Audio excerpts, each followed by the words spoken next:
Two. 1, 2, 1, 2.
Good morning.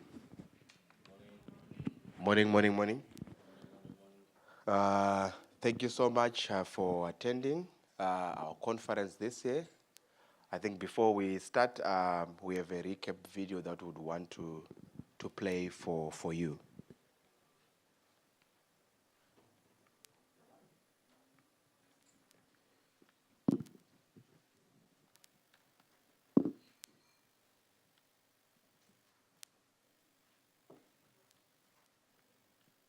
To Cape Town and welcome to Cape Town and briefing papers on key issues such as youth, democracy, and access.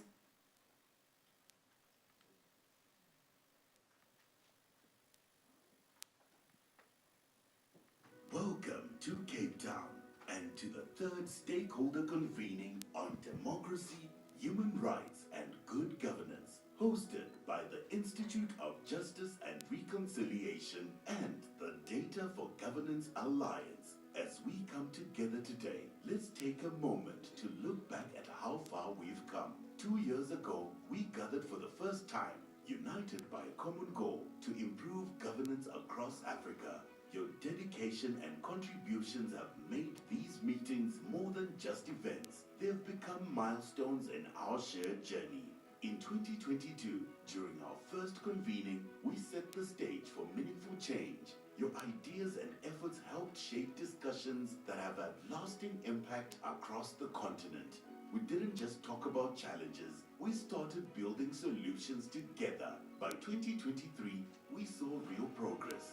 We expanded our work, making over 10,000 AU legal documents and 450,000 national legal documents easily accessible online. We created important tools like scorecards and briefing papers on key issues such as youth, democracy, and access to justice, helping many in their advocacy efforts. We also strengthened partnerships between civil society organizations and AU member states and trained many of you, policymakers, advocates, and journalists in using data to support your work. Together, we've made our voices stronger in the fight for good governance and human rights across Africa. Today, as we start this third convening, we build on these successes. We're here to celebrate what we've achieved, to think about the challenges ahead, and to renew our commitment to a better, freer, and more democratic Africa. Let's continue this journey together with new energy and determination. Welcome to the third Stakeholder Convening on Democracy, Human Rights, and Good Governance.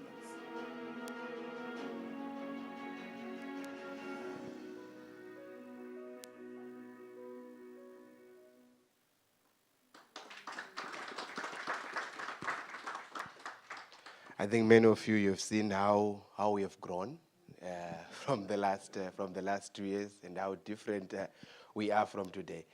Anyway, so thank you so much for coming. I think one of the things that I think we might need to say before we start is that, as you might be aware, we lost one of our own last week, Dr. Zambara. He passed on Monday. He was supposed to be with us, but unfortunately, God had his ways. So before we start, can we just give a minute of silence, stand up, give a minute of silence in remembrance of Dr. Webster.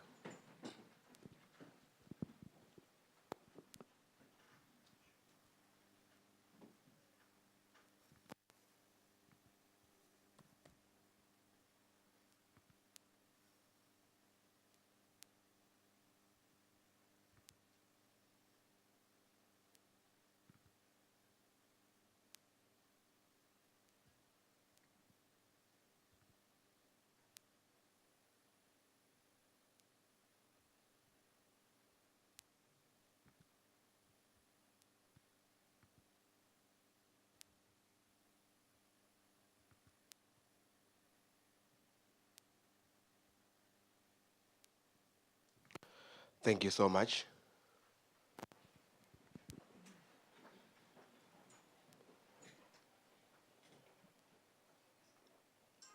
Now, in remembrance of him, we managed to collect some videos that he did for us.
Thank you so much. We have a condolence book, so if you'd want to write anything in remembrance of him, feel free to come and do so. Right, so in terms of the objectives of the convenings, so as we all know, this year we are going to focus on 4 key themes. We're going to focus on the AU theme of the year, which is education, also going to focus on climate change. We're also going to focus on a new theme, transitional justice. We're also going to focus on elections. And we're also going to focus our discussions, rooting them in data that we have from Afrobarometer. So you are going to see during the course of the week, our advocacy trainer, Nansada, is going to take us through the advocacy session for each and every thematic area of focus. So without wasting much of your time, I think I leave this time to Prof. Cheryl, who is the Executive Director of the Institute of Justice and Reconciliation, to give opening and welcome remarks. Prof.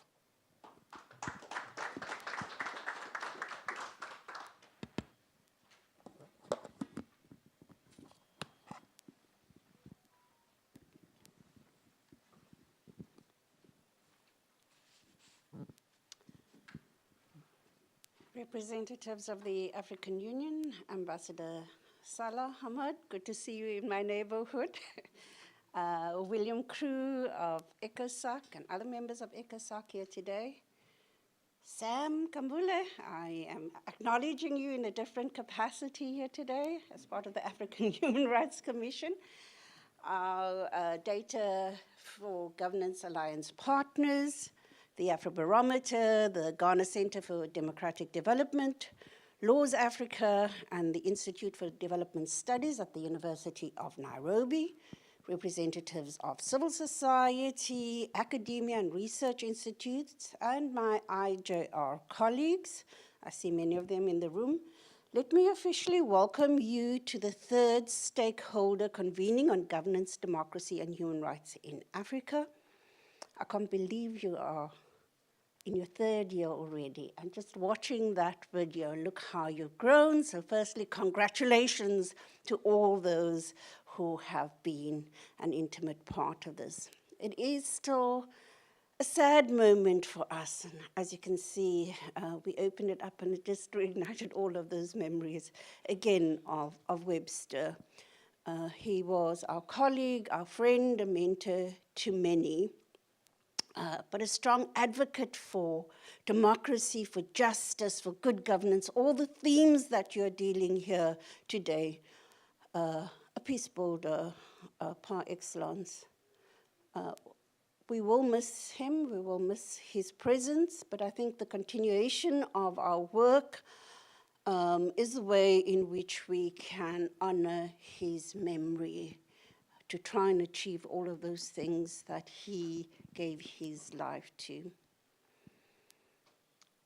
The objective of DG, of Data for Governance, I always struggle with the acronym DG4, is to raise awareness about the AU's work, facilitating access to the African governance architecture, protocols and decisions, and equipping CSOs with data and skills to advocate effectively for governance, the rule of law and human rights in Africa. It tries to bridge the gap between the AU's adoption of frameworks and programs and knowledge of them by the citizens of the continent, so that governments can be held to account and peace and prosperity can be afforded to all on the continent. D4G is therefore a way of closing the critical gap of information flows, as we all know. It utilizes Afrobarometer's public opinion data to inform the African Union of citizens' perceptions on key issues. It also trains on how to analyze data and how to use it as an advocacy tool, and many of these convenings have been about that. As Nyasha indicated, this year the convening theme is around education, climate change, and TJ and elections. Education is fundamental to development and growth, both for the individual and for society as a whole. If we're to realize Agenda 2063, we must make a significant investment in developing our human capital on this continent. The AU, RECs, and African governments have developed many strategies to improve access to education and to ensure that we are providing learners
understand. Because I think it's easy to cast stones 30 years later. However, without that constitution, we as black women would not enjoy the rights we have today. They may not be translated into everyday living for all, but they are there for us to hold our governments to account. So before we throw the baby out with the bathwater, we must ask ourselves key questions as to why we have the decline of trust in our leadership and our government institutions, and now seemingly our constitutions as well, and seek to address those challenges. What else do we need to put in place to change the political culture? Because I think that is our real challenge on this continent. It's around political culture. South Africa recently had elections and the ANC lost its majority in government. It accepted this, and I think that showed a level of maturity for our government as well. And once again, it brought back a government of national unity. So it's the second time we have a government of national unity. It was somewhat forced to have a coalition government, but it sold this to us as an opportunity for change and transformation and for reconciliation in our country. And it has committed us to a national dialogue. We recently held a women's pre-national dialogue so that we could get organized to articulate what we wanted out of a national dialogue. Women discussed issues such as political culture, education, homelessness, peace and security. As citizens, I think we need to be at the forefront and demand of those who purport to represent us to take heed of what we expect of them in terms of governing our societies. We can no longer sit back and bemoan the situation. We must make our voices heard and our inputs into governance adhered to. It's not enough to just voice them. How do we ensure that they're actually implemented?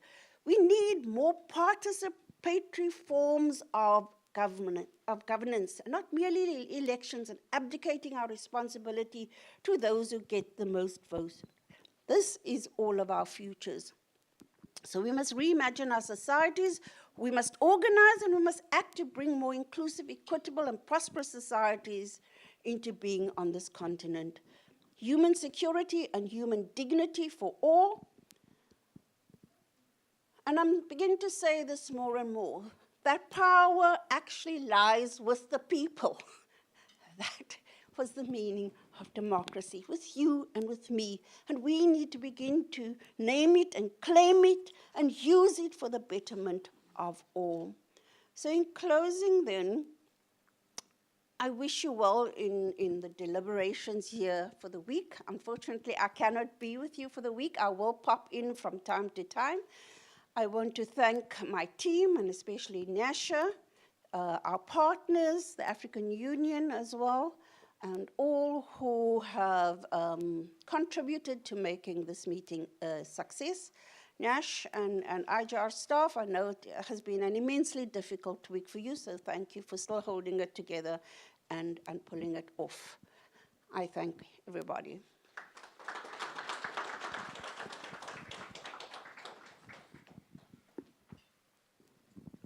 Thank you so much, for Prof, for the welcome remarks.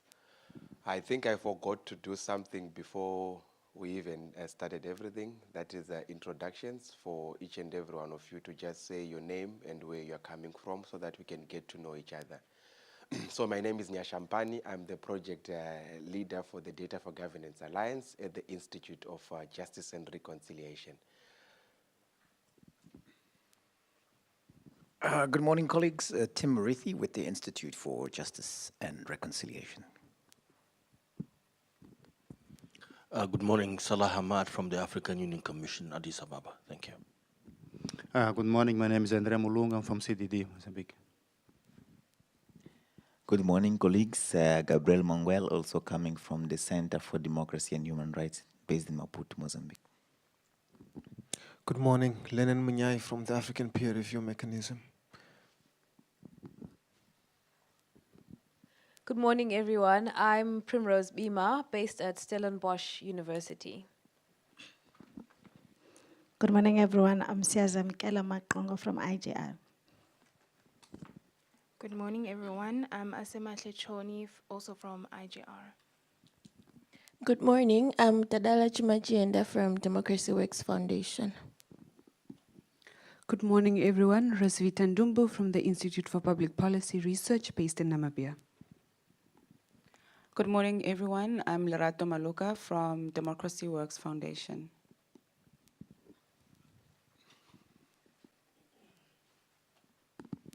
Good morning. My name is Nansata Yakubu. I will work with you as an advocacy trainer this week. Thank you. Good morning, everyone. I am Dorcas Dubilond from Citizen Leader Lab, a non-governmental organization that deals with education. Good morning, everybody. Tia Zia Klaroes from the Institute for Public Policy Research, Namibia. Good morning, everyone. My name is Stuart Morrison from Good Governance Africa. Good morning, everyone. My name is Mary Izobo. I'm from the Center for the Study of Violence and Reconciliation, CSVR for short, in South Africa. Thank you. Good morning, everyone. I'm Thirusha Naidu from African Lee at the University of Cape Town. Good morning. Spamandla Brian Mhlongo from DDP. Good morning, everyone. My name is Bonolo Makale from the Center for Human Rights at the University of Pretoria. Good morning, everyone. My name is Maria Badeva. I'm the Director of Law South Africa and African Lee. Good morning. My name is Nana Kwabena Brampa Mensa from the Ghana Center for Democratic Development and also West Africa Coordinator for D4GA. Good morning, colleagues. I'm Eniwe Chingwete, Afrobarometer based at the University of Cape Town. Good morning, everyone. I'm Nana Manati, also from the Ghana Center for Democratic Development. Good morning. I'm Jan Hofmeyer from IJR. Good morning. My name is Bright Sefa from the African Union ECOSOC. Thank you.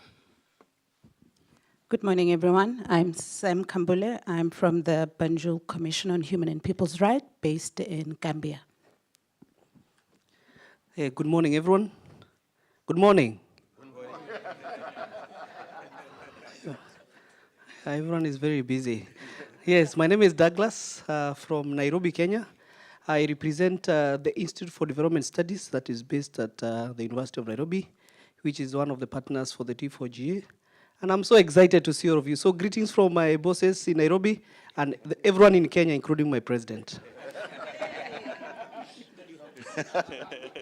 Good morning, everyone. My name is Paul from Democracy Development Program in Durban.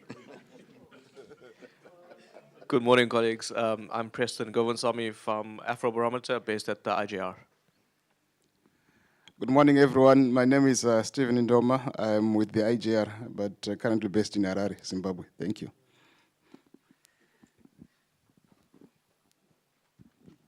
Hi, everyone. I'm Shannon van Veek Kosa. I'm Afrobarometer's Digital Portfolio Manager, based at the IJR in Cape Town. Hey, everyone. I'm Nandembe Ella, a communications intern from IJR. Good morning, everyone. My name is Asafika Mpago. I'm the Communications Coordinator for Southern Africa based at the IJR. Thanks. Thank you so much. So without wasting much of your time, I'll leave this time to Mr. Bright Sefa from ECOSOC to give a statement.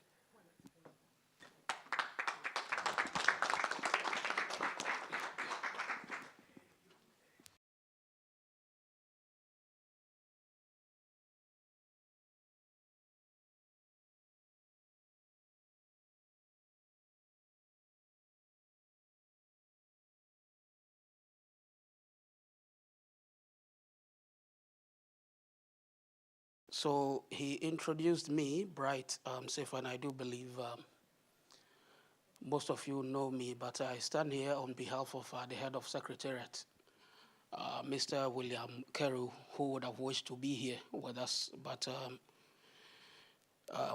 he has been called to Addis Ababa, and as our colleagues are aware, he was actually supposed to be here.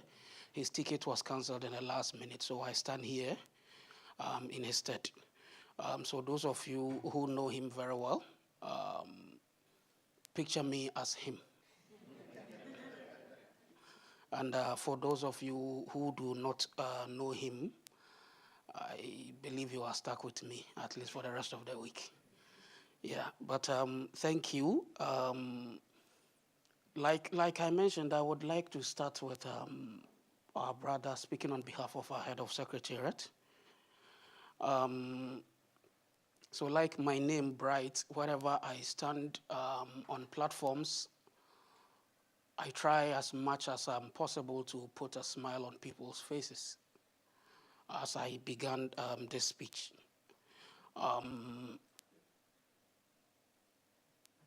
Until I came to Cape Town, and then I met this very man. That is when I realized that I wasn't the brightest person in the room. His smile, his moves, his talk, everything he does, he says, he tries as much as possible to make everyone part of the family.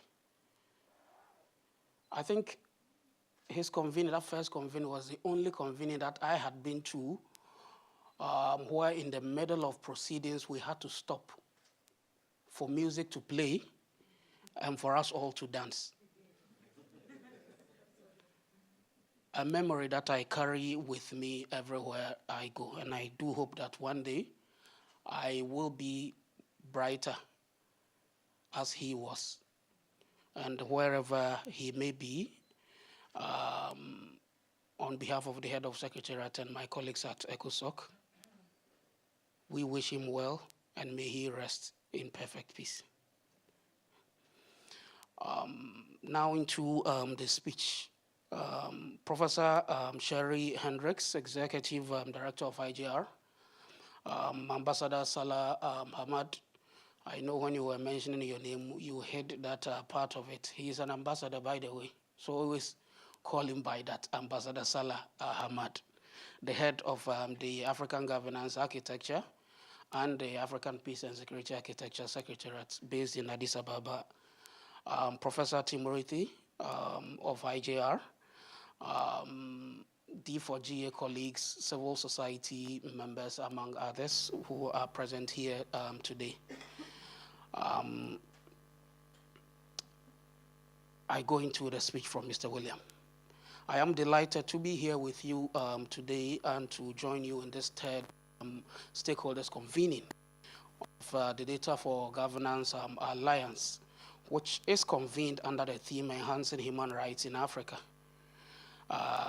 The importance of this alliance with the contemporary objectives of AU as it speaks to Aspiration 3 of Agenda 2063, an Africa of good governance, respect for human rights, justice, and the rule of law. Let me also use this opportunity to congratulate the Data for Governance Alliance team for the wonderful work that they have been doing in the last 3 years in convening AU organs on governance and human rights mandates to meet and interact with like-minded citizens and civil society organizations who, I should say, have vested interest in the enhancement of democracy and good governance.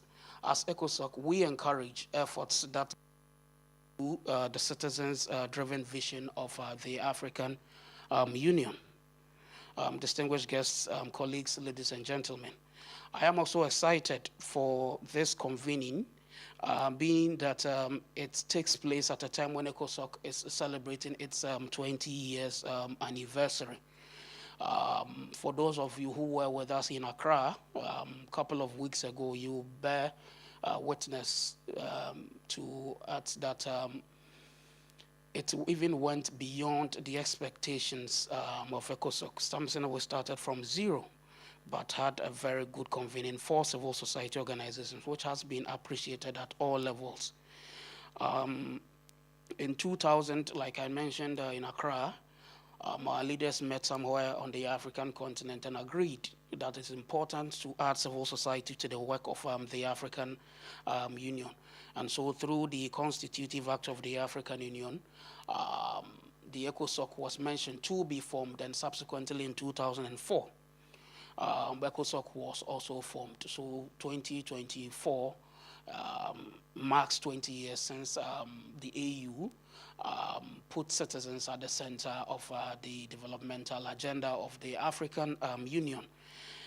This also does not mean that it's a celebration being done by the Secretariat or just the General Assembly members of ECOSOC, but rather the civil society fraternity across the African continent. Wherever you are, whatever you are doing, the 20-year celebration marks what you have done in your civil society space. So congratulations to us all in our efforts. Distinguished guests, ladies and gentlemen, I would like to also talk about the General Assembly of ECOSOC, which I do believe we took the platform to discuss with colleagues the other time when we were here. The importance of this platform is for civil society organizations from across the African continent to also convene and discuss topical issues that are very important for the African Union, so that citizens' voices are reflected in the African Union's developmental agenda. As I've already mentioned, 2 civil society organizations from all the 55 member states of the African Union, 7 who are operating at the sub-regional level, and then 10 who operate at the continental level, 6 that are appointed in ex officio capacity by the chairperson of the African Union in consultation with the ECOSOC Secretariat, and then 20 from the diaspora who will join civil society organizations in Africa. December, we are moving into mid-term elections where countries that do not have representation can file for representation as well, so that we have the full capacity of African civil society supporting the work of the African Union. I'm looking forward to have some of your applications as well as soon as it's opened. Distinguished guests, colleagues, ladies and gentlemen, as a member of the African Governance Platform, I must say that our work is quite becoming bigger each time that we sit, and I'm happy that Ambassador Salah is here and will address us on some of these as we continue to enhance the African Governance Platform. Through this platform, we recognize the important contribution of civil society organizations in promoting and protecting human rights in diverse ways. I am happy to say that the AU has done and continue to enhance the promotion and protection of human rights on the continent. The AU has set up so many mechanisms to enhance human rights, and from the African Commission on Human and People's Rights, the Children's Committee, the African Court, the ECOSOC itself, the Department of Political Affairs, where Ambassador Salah and colleagues are, among others. We do very well in enhancing mechanisms for the African Union. The onus is also on civil society organizations to test these platforms and mechanisms that have been made available for enhancing civil society work. When you look at Article 2.5 of the ECOSOC statute, it also provides for the promotion and defending of the culture of good governance, democratic principles and institutions, popular participation, human rights, freedoms, as well as social justice. ECOSOC has made it a point to provide platform for civil society to also contribute to the AU's quest for the promotion and protection of human and people's rights. The annual ECOSOC Citizens Forum has also stood the test of time and become one of the go-to platforms for African civil societies to discuss governance and human rights issues around the continent. So I implore civil society organizations and members here to make the Citizens Forum as part of your plans, so that every year you join us wherever the African Union Summit is. Civil society organizations also sit on the side as a parallel platform for engagements on thematic issues as well. The ECOSOC Sectoral Cluster Committee on Political Affairs also promotes human and people's rights in its work. It is my hope that our efforts will be rewarded with an Africa that has respect for human and people's rights, and it's held very high. Excellencies, colleagues, the AU has also dedicated the year 2024 to enhancing education in Africa under the theme Educate an Africa Fit for the 21st Century, building resilient education systems for increased access to inclusive, lifelong, quality, and relevant learning in Africa. Education is and remains a basic human right as outlined in Article 26 of the Universal Declaration of Human Rights, Article 28 of the Convention on the Rights of the Child, and Article 11 of the African Charter on Human and People's Rights. Despite African investments in education, it appears there's still more to do. COVID-19 and its mitigation strategies has also derailed some of the gains. The AU theme seeks to call for investments and increased financing in teaching, learning in STEM, and foundational literacy and numeracy through, among others, integration of technology and co-curricular activities. It will look to build on some of the gains so that we can have an appreciable Africa for our children, an Africa fit for the 21st century. From advocacy through popularization, building partnerships, supporting school feeding programs and infrastructure, as well as supporting the basic needs of our students, civil society organizations have also played a key role in implementing the theme of the year. ECOSOC has also convened civil society organizations to develop policy documents on it, and I'm happy to say that it's in the final stages and will be out for civil society organizations to also implement. I would like to conclude by talking about the next phase of the D4GA convening, considering that the third is the final. For us as ECOSOC, we cherish every single platform that is set up to enhance the engagement of civil society organizations. And I think this particular platform is one that the Secretariat holds very high and would wish to continue to work very well with you. ECOSOC remains the civil society organ of the African Union. That, however, does not mean that relevant platforms such as this should not be held as high as possible in terms of enhancing citizens' engagement. Moving into the next phase of the D4GA, ECOSOC will still want to partner with our conveners, work very well wherever this convening will be, and move technically into enhancing civil society's participation as well.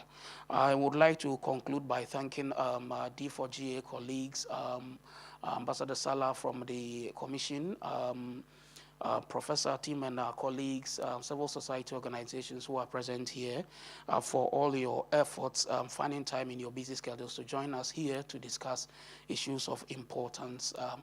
We are also ready and always open our doors to civil society organizations to work well with you. So on behalf of the head of Secretariat, I thank you very much.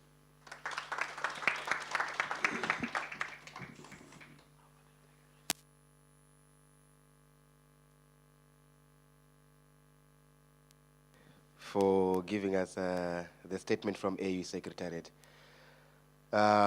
Ladies and gentlemen, I now give this platform to Ambassador Salah to give us the keynote address. Ambassador.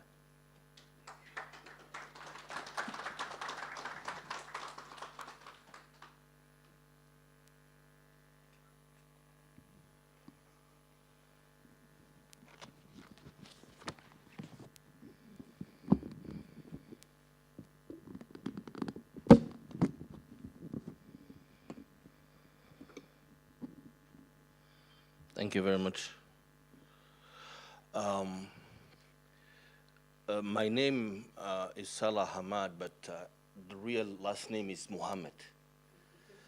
And then, unfortunately, I have been recently having problems everywhere I go, because whenever I'm in the process of checking in a hotel, they're expecting Muhammad Salah, the real one.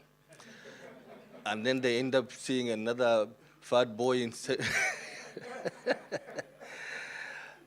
So I decided to really use Hamad instead of Muhammad, and I hope that will solve the problem so nobody will be surprised. Today is a day to celebrate, as you all know, and that is why it's a holiday for the African Union Commission. But despite being a holiday, I'm quite happy to be with you here today. But do we know why the African Union is celebrating this day? The 9th of September. There's chocolate on the table. But I will also contribute my piece of chocolate to the person who will give us the answer. On the 9th hour, 9 o'clock in the morning, on the 9th of September, that is the ninth month of the 9th month of the year. So exactly at 9 o'clock on the 9th of September 1999, the CIRT declaration was signed to transform the Organization of the African Unity to the African Union. So therefore, because of that signature or that signing ceremony, the 9th of September, unfortunately it's not the 10th, the 9th, has been declared the African Union Day. So happy African Union Day. Although I have wished for it to be tomorrow, the 10th of September. Why? More chocolate would be contributed to do. Because it is my birthday tomorrow, but unfortunately,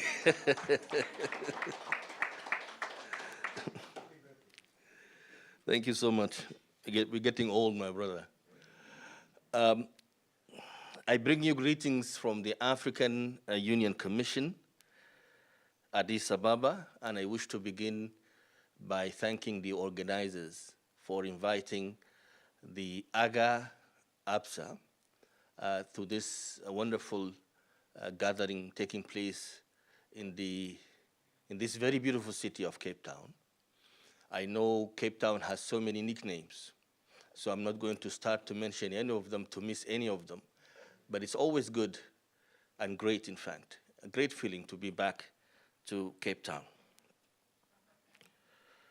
Professor Sherry, Professor Tim Reith, and all the colleagues from this great city and from the Data for Governance Alliance, I thank you so very much indeed for involving the AGA APSA in this great process of promoting data in Africa, not only for governance, but indeed when we touch on governance, we are really touching on so many other things that are related to governance as well.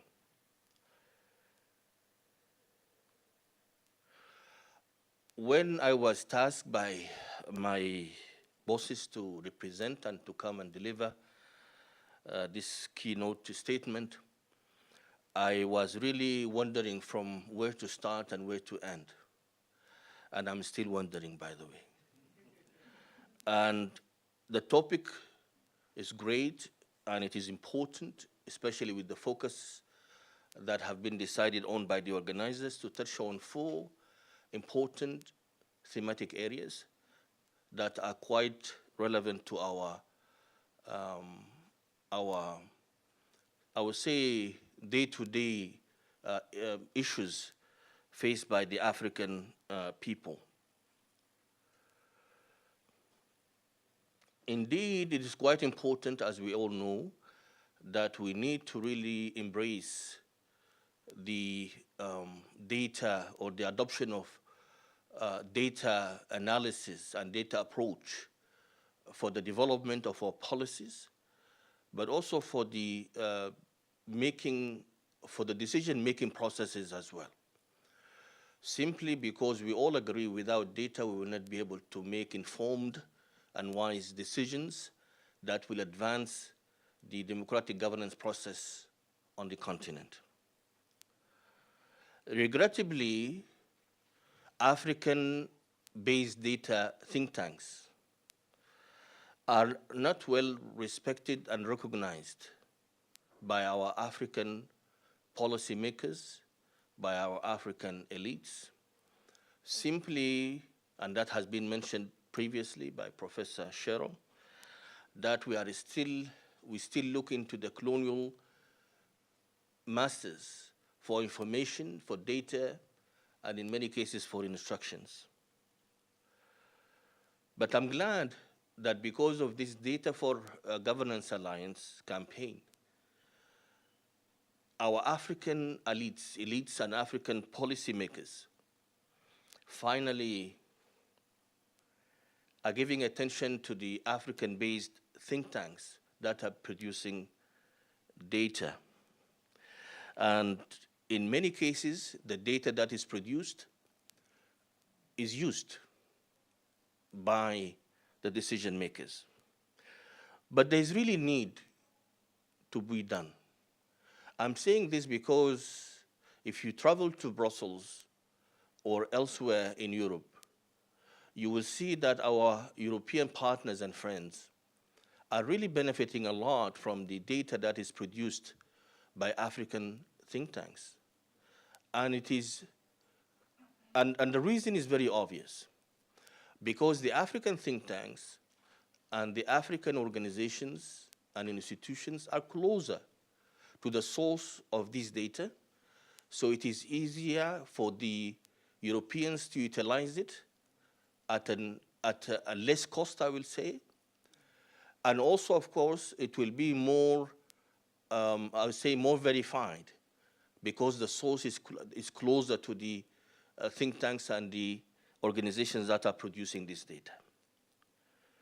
Regrettably, in many cases, our leaders, our policymakers, they travel all the way to Brussels and to Geneva looking for data, but then they are, in fact, faced with the same data that is produced locally by the African think tanks and the African institutions. I was talking to my niece a few days ago. She's a young lady, and she wanted to become a doctor. She's 7 years old. She wants to become a doctor, but she doesn't want to study in Africa. And I said, why you don't want to study in Africa? She said, because, you know, I don't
education systems we have? Do we have time to really analyze the education system we have to make sure that we have the right system, the system that was inherited from the colonial power? We all know that the colonial power indeed established a number of institutions in Africa. But we all know that the institutions were in fact established not to produce scholars, but to produce workforce that will support the colonial power. But did we take time to analyze the education systems we have? Is it the system that we really need to build the Africa?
Because without a teacher, no doctor will become a doctor. Without a teacher, no lawyer will become a lawyer. But at that time, if you become a teacher, you are just a teacher. Is that what we really want in Africa? So I really call on you, and you are the expert, that during your deliberations today, you will guide not only the African Union, but the entire African continent on exploring new ways of education systems that will promote education on the continent, so then we can have the workforce we need to build the continent that we want and the continent that we deserve. I personally don't think it's a problem not to have a degree. If you can have the skills that will assist you to have a life, that will assist you to establish a family and to become an active part of the society. I also think that the polytechnic systems need to be explored further and promoted further, because without this kind of skills, we will always rely on external forces to assist us on how to at least survive. And that is not what we want. It's not about survival anymore, but in fact, it's about building a better future.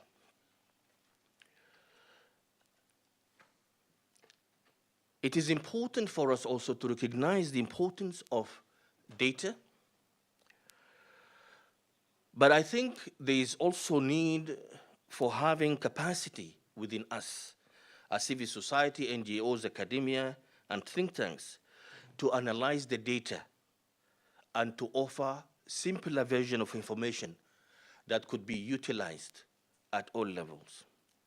Having data that could not be read or understood is not beneficial.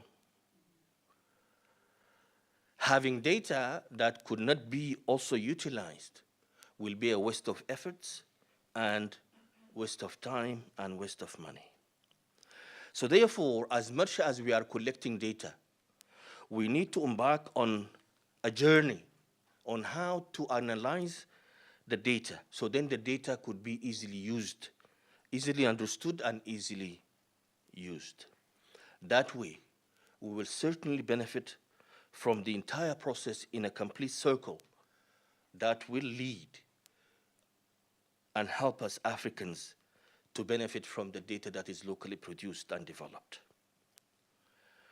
Now let me move, since I don't know how much time is allocated for my keynote address, to the second part of my address, and that is about governance and democracy in Africa. Excellencies, ladies and gentlemen, as you all know, that the African Union in 2007 adopted the African Charter on Democracy, Elections and Governance, known as the AGDEC. The AGDEC is the African jurisprudence to the global community when it comes to democracy and good governance. It is a fantastic treaty, but regrettably, although it was adopted in 2007 and enforced in 2012, we still have only 39 ratifications. And 2 member states only have submitted preliminary reports on the AGDEC, and that is Togo and Rwanda, from 39 member states. The question is, when this charter was adopted in 2007, it was adopted without any objection from all 55 member states. So why it is difficult now for all member states to adopt or fully adopt the AGDEC? What could be done by civil society, NGOs, think tanks, academia, and media to promote the ratification, implementation, and domestication of the AGDEC? Do we really need to implement such a treaty? And the answer is yes. And why it is yes? Simply because recently, as we all know, that unconstitutional changes of government are re-emerging again on the African landscape. For the first time in the history of this continent and the history of the African Union, we have 6 member states under suspension at the same time. And the reason is unconstitutional changes of government. The AGDEC called for exploring African perspectives on democracy, good governance, and human rights. The AGDEC, in fact, was considered when it was adopted as the foundation for building inclusive governance that will bring all the African citizens together to participate fully in the governance processes at the continental level. The AGDEC, as we all know, called and is still calling and calls for the empowerment of youth and the engagement of women. The AGDEC, in fact, redefined the concept of democracy and good governance in Africa and became the African jurisprudence to the global community when it comes to the promotion of good governance, democracy, human rights, and rule of law. With all of that in mind, the AGDEC received less attention, I would say, from our member states when it comes to the ratification, implementation, domestication, and implementation. And therefore, I call on you today to assist through your alliance, your Data for Governance Alliance, to support the building of data on the implementation, domestication, and implementation of the AGDEC. Although, as I mentioned, we have 39 ratification, but we are yet to have any information in our data as African Union Commission on the domestication and implementation of the AGDEC. We don't know really, in reality, what our member states have done to domesticate and implement the AGDEC. We don't know how member states embarked and tried to engage youth and to empower women as part of the obligations or the fulfillment of the obligations of the provision of this treaty. We don't know to what extent our member states have managed to include the marginalized groups in the governance affairs at the national level. We don't know to what extent our electoral management bodies are neutral, independent, and supportive of the governance process at the national level through fair, free, and credible elections. We don't know how our human rights institutions at the national level are independent, in conformity with the Paris principles, and working closely with the African Commission on Human and People's Rights in Banjul to promote and protect human and people's rights at the national level. All of this in mind, and all of these questions in mind, but still the answers are not very clear. And that is why I seize this opportunity on behalf of the African Union Commission to call on you to support the African Union with the building of this data on the domestication and implementation of the ACTEC. The last part of my presentation, or my key address, is about how can we continue building effective networks of civil society to support ECOSOC, which is the parliament of civil society participation in the affairs of the African Union. I'm saying this because from my own interaction with civil society, and by the way, I came from a civil society background, I have noticed that many Africans don't even know what the African Union is about. And regrettably, many Africans, they even confuse the African Union with CAF, the football.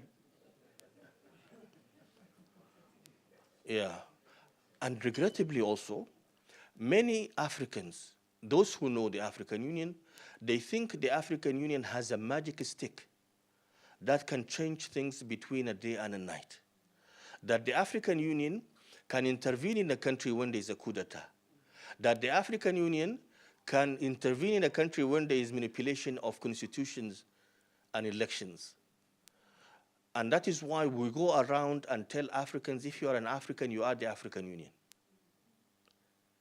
And if you are an African, truly, then you have a role to play to support the African Union.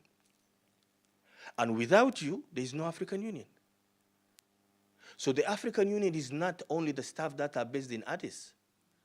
The African Union is you, me, and everybody around these tables today. And if we don't put our heads together to collectively do what is needed to make Africa a better place for all of us to live, then unfortunately, there will not be any future for us. There will not be any future for our children and grandchildren. And if we are waiting for an external power to come from Mars or Venus to build this continent for us, then our waiting will last for a long time. Very long time. And unfortunately, after waiting for a very long time, we might not see any savior from Mars and Venus. So the responsibility is greater on each one of us, because you can imagine if each one of us start contributing to building this continent in a way or another, then how collectively the results will be. And that is why I'm quite happy to be with you today to call on you for assistance and for support. And the assistance and support that we need is, number one, to advocate on behalf of the African Union for ratification of instruments. Because we believe that if we are able to get all member states to ratify, not only the ACTEC, but all the AU shared values and instruments, then we are building a stronger foundation for a stable democratic processes that at some point will flourish and bear fruits. But it is not only about the adoption. It is not only about the ratification. It is certainly about also the domestication and implementation. And for us to advocate and to lobby, we need to also orient ourselves on what is in existence, what is really needed to be advocated for, and why.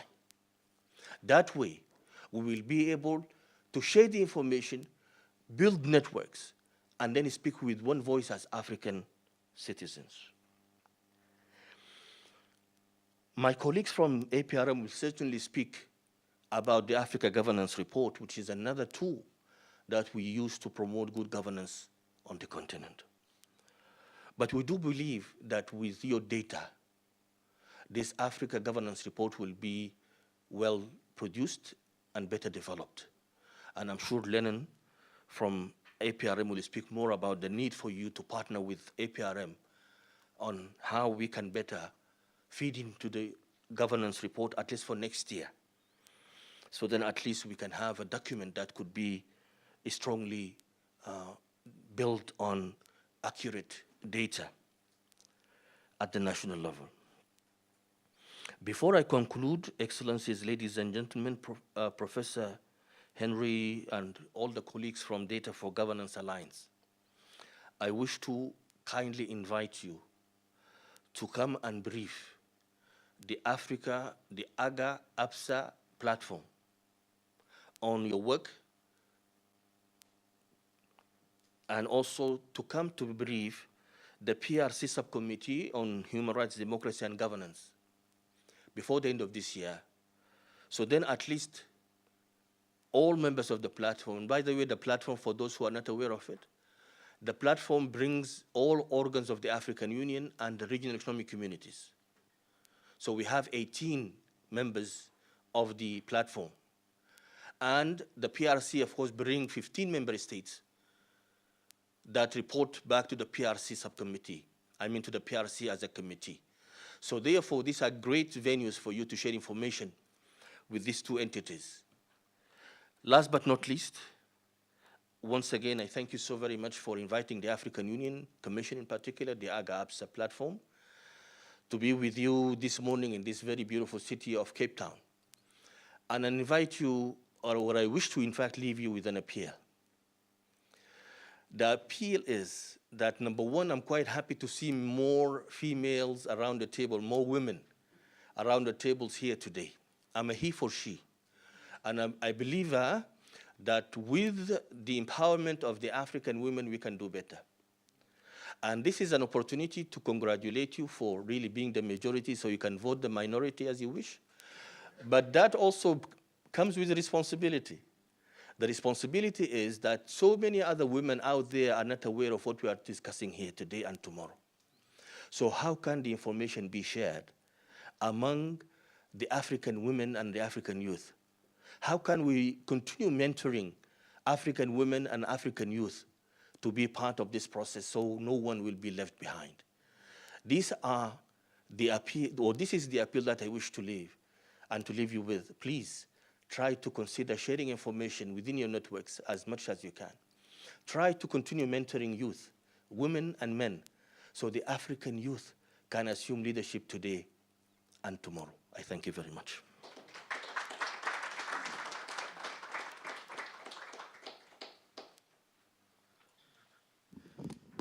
Thank you so much, Ambassador, for the keynote address.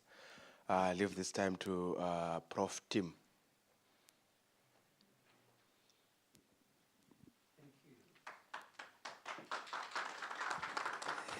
Thank you so much, my brother, Ambassador Salah, for that wonderful insight. Also to Yasha for holding this together in a very difficult time for the IGR colleagues. Please do everything you can to lift up our brother Yasha, sister Kim at the back. It's a difficult time. They managed to pull it off after a very, very difficult week. So I just want to thank them, and I think we should give them a round of applause again. It helps to lift us all up. So I think everyone grieves differently. So, you know, I think everyone just treads kindly. Self-care, very important. Nothing wrong with making jokes. I think it's okay. It will lift the spirit. Webster would want us to laugh because he was a brilliant joke teller, an excellent storyteller, as you know. I can't even aspire to even attempt to be close to what he was capable of doing in a room. He was just a very talented individual. And we will miss him dearly. So Nyasha has asked me to just help facilitate this session very briefly. I think we have maybe about 15 to 20 minutes for conversation to react to Ambassador Salah's presentation. I also do have to apologize. I will be leaving a little bit early today to head to the airport around 12 noon. I'm going to Addis Ababa to work with Sudanese experts in transitional justice who are working under very difficult circumstances to address the terrible crisis in their country, where lots of people are dying and being displaced. So to Ambassador Salah, happy birthday in advance, Ambassador Salah, but also happy birthday to D4G, 3 years strong. Give yourselves a round of applause. Ambassador Salah, he said, he's always mistaken for Mo Salah of Liverpool FC. But he should not be ashamed or embarrassed. He is our Mo Salah, the Mo Salah from the AU. It's a good one, I know. I worked out on that, thank you. So Ambassador Salah raised a number of issues, ACDEG domestication, ratification, also AU knowledge systems need to be enhanced dramatically. You heard the things he said. We don't know how many countries have internalized ACDEG policies. We don't know state of gender youth. Within our 55 African countries, there's a tremendous amount of work. I really have to salute you all as D4G. The statistics that we saw in the video, 10,000 documents digitized. I'm like, that's mind-blowing. And an amazing source for not only present generations, but future generations. And we hope that Ambassador Salah's grandniece will go to a university in Africa and not leave. But the data is our data, your data, is being repackaged in Europe and North America and being sold or sent back to us, you know, as if it's come from somewhere else. That's brain drain. So guys, very important issues we're dealing with here. Accessibility of data, how can we make data more accessible to Africans, and so on and so forth. I think there's 15 minutes. If there's a burning question, comment, you think that will complement or respond to what Ambassador Salah said, let's try to keep it focused. We have 3 days, so please, we don't have to all jump in, so I'm trying to discourage some of you that might not want to, that might be just itching to say something. Also, I think there'll be an opportunity for everyone to kind of share their insights on Webster's, their engagement with Webster. So we will set that aside as well. Now, the immediate requirement is just to respond to Ambassador Salah. If you think there's something that he said that moved you profoundly, if you feel, okay, I have 2 hands already, you see, I can see, I'm trying to moderate this, but I feel the power is within the rooms to speak. So we will just hear from colleagues and then we'll take it from there. Yes, please. Thanks, Prof. And just like my comment to Ambassador's remarks in Nairobi last year, he always gives a task anytime he speaks. Last year,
template we've shared with our CSOs to tell us post-convening what they are doing. This must become an obligation so that in between the convening, they're able to send to us that what we learned here, we've engaged our member states, and in fact, we've been able to advocate for our member states to rectify and have started implementations. Thank you. Yeah, so thank you so much. And Ambassador, when he came to Nairobi last year, I think what Paul has said there, he was very strong on Africa being food secure from our own source. So Ambassador, again, when it comes to education, because this year, the African Union want to drive the theme on education. And I think what Ambassador has mentioned and in his very good speech is that, yes, our education system is live and is ripe for reforms. And it's not only reforms, but coming up with reforms that are actually going to solve the African problem. Because I think we know our problems and we can actually solve our problems. And I think what Paul has highlighted here and what this project has actually been doing for the last 3 years is just capacity building. And Ambassador said, yes, we have data, but data becomes very useless if it is not well used and well utilized to solve our own issues. So I think that for me was very profound. And again, we have had this misconception about the African Union by many Africans. And when I came to this project, I think one of the things that I asked myself, because one of the objectives of this project is to ensure that our civil society organizations are able to closely work with the African Union. So I found myself struggling with wanting to know what is African Union, because I come from East Africa, and one of the things that I also struggle with is what is East African community? So if I struggle with what is East African community, then how do I actually even try and understand what African Union does? And I think, Ambassador, you have said that African Union is me. For me, that was very profound. It's just me, And then from there, I think we can take it to the people.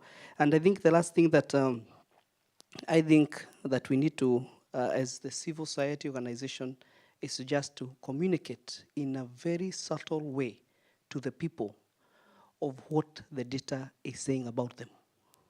Because he has said that most of our data, when you go there, is very used by so many people. But what do we tell our people as a civil society organization what the data is saying about them?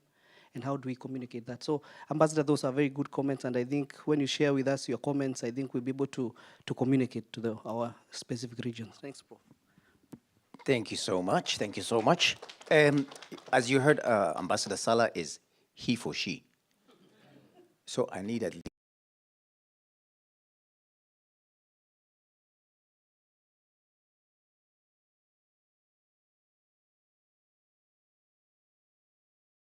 Thank you, Ambassador Salah. I really appreciated your keynote address. Unlike the speakers before, you are actually positing a very important point here, which is the next phase of this particular project. And since I'm not going to be here, I do think that you need to be concentrating on that. But I heard you actually saying, let us not just focus on empirical data, not have an empiricist approach. Be more rational in our orientation. Why? Ask the critical questions. Why? We know the challenges. Why are we dealing with these challenges? What is it that we need to be doing differently going forward? It's asking those right questions. As you were speaking about your granddaughter, I was thinking, yes, we had those professors in our midst. We grew up with them. The next generation was probably doesn't, because they've all left, and they've left because they've been treated so badly in our education systems here. So even when we think about our educational institutions, because you also asked new ways of education, what is the difference? I remember us posing this question a long time ago. Tim, you'd recall this. What is the difference between a university in Africa and an African university? And let us begin to ask those questions once more. And then in relation to think tanks and how our governments and intergovernmental organizations use think tanks, they don't. They almost see us in opposition to what they are doing. And that is the culture that needs to shift as well, because we are all working towards the same cause. So thank you, Ambassador. Thank you, colleagues. We are going to close the questions there. I will give Ambassador Salah the opportunity to respond. You can respond from here, sir, if you want. Since we've closed a little bit early, feel free to continue with the football analogy and tackle Ambassador Salah in the corridor before he leaves. Thank you so very much, Prof. Prof has been a mentor for me, in fact, since I joined the club. As I told you, my family wanted me to become a doctor, a medical doctor, not a doctor of law. And after I became I cannot say an expert, I'm still a student in the School of Life, in fact. But when I met Professor Tim Murithi, about maybe 12 years ago, I began to understand, what is really the concept of human rights and transitional justice. And luckily, he has been a mentor for me, but I never got the opportunity to thank him in person. And this is probably an opportunity, if I'm allowed to really thank him and to recognize him as one of the African scholars in the field of human rights and transitional justice, indeed. And having Tim Murith traveling today to Addis Ababa to meet with some of my brothers from Sudan and sisters from Sudan, it gives me, as a Sudanese, a great hope that we are getting closer to silence the guns in Sudan. So, Prof, I wish you all the best with your task, which is not an easy task. By the way, we Sudanese are quite stubborn. And when we start fighting, we want to finish the fight. We don't stop halfway, so I really hope we'll stop this time at least halfway, because we are almost to finish the country and the entire population of it. But on a serious note, I just want to really there was no really question, but I just want to make three quick comments on what we have all heard. Number one, Africa, unfortunately, has been, I would say, I'm trying to be diplomatic, because I know also, most of our programs, whether in the African Union Commission or here, the civil society are supported by external stakeholders.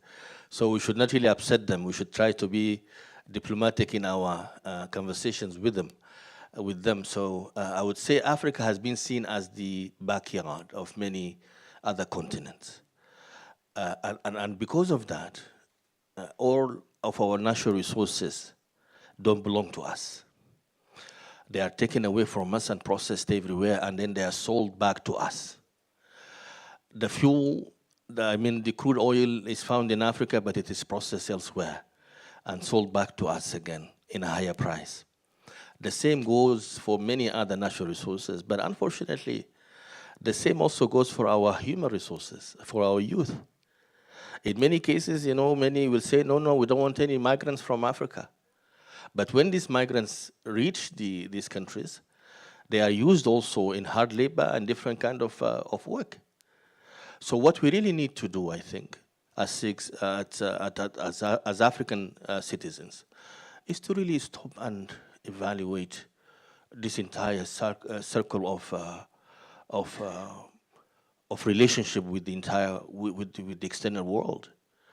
How do we really want to see Africa at 2063? I have it here, yeah. So, and do we really have to wait until then? Or we have to begin today to build that Africa that we want and that Africa that we deserve? I think there is no really need for us to even read more books when it comes to this reality. Because our life, our open life, is an open book for all of us to learn from and to understand the fact that we as Africans have no future better than to build our own continent. I remember reading some of the statistics that were provided by Afrobarometer, and that is why data can help sometimes, that in 2018, 79,000 Portuguese migrated to Angola. Listen to the number, 79,000 Portuguese migrating to Angola. Portuguese are coming from where? From Europe. Migrating to where? To Africa. At the same time, thousands, if not millions, of our own youth, women and men, are trying to cross the border to Europe.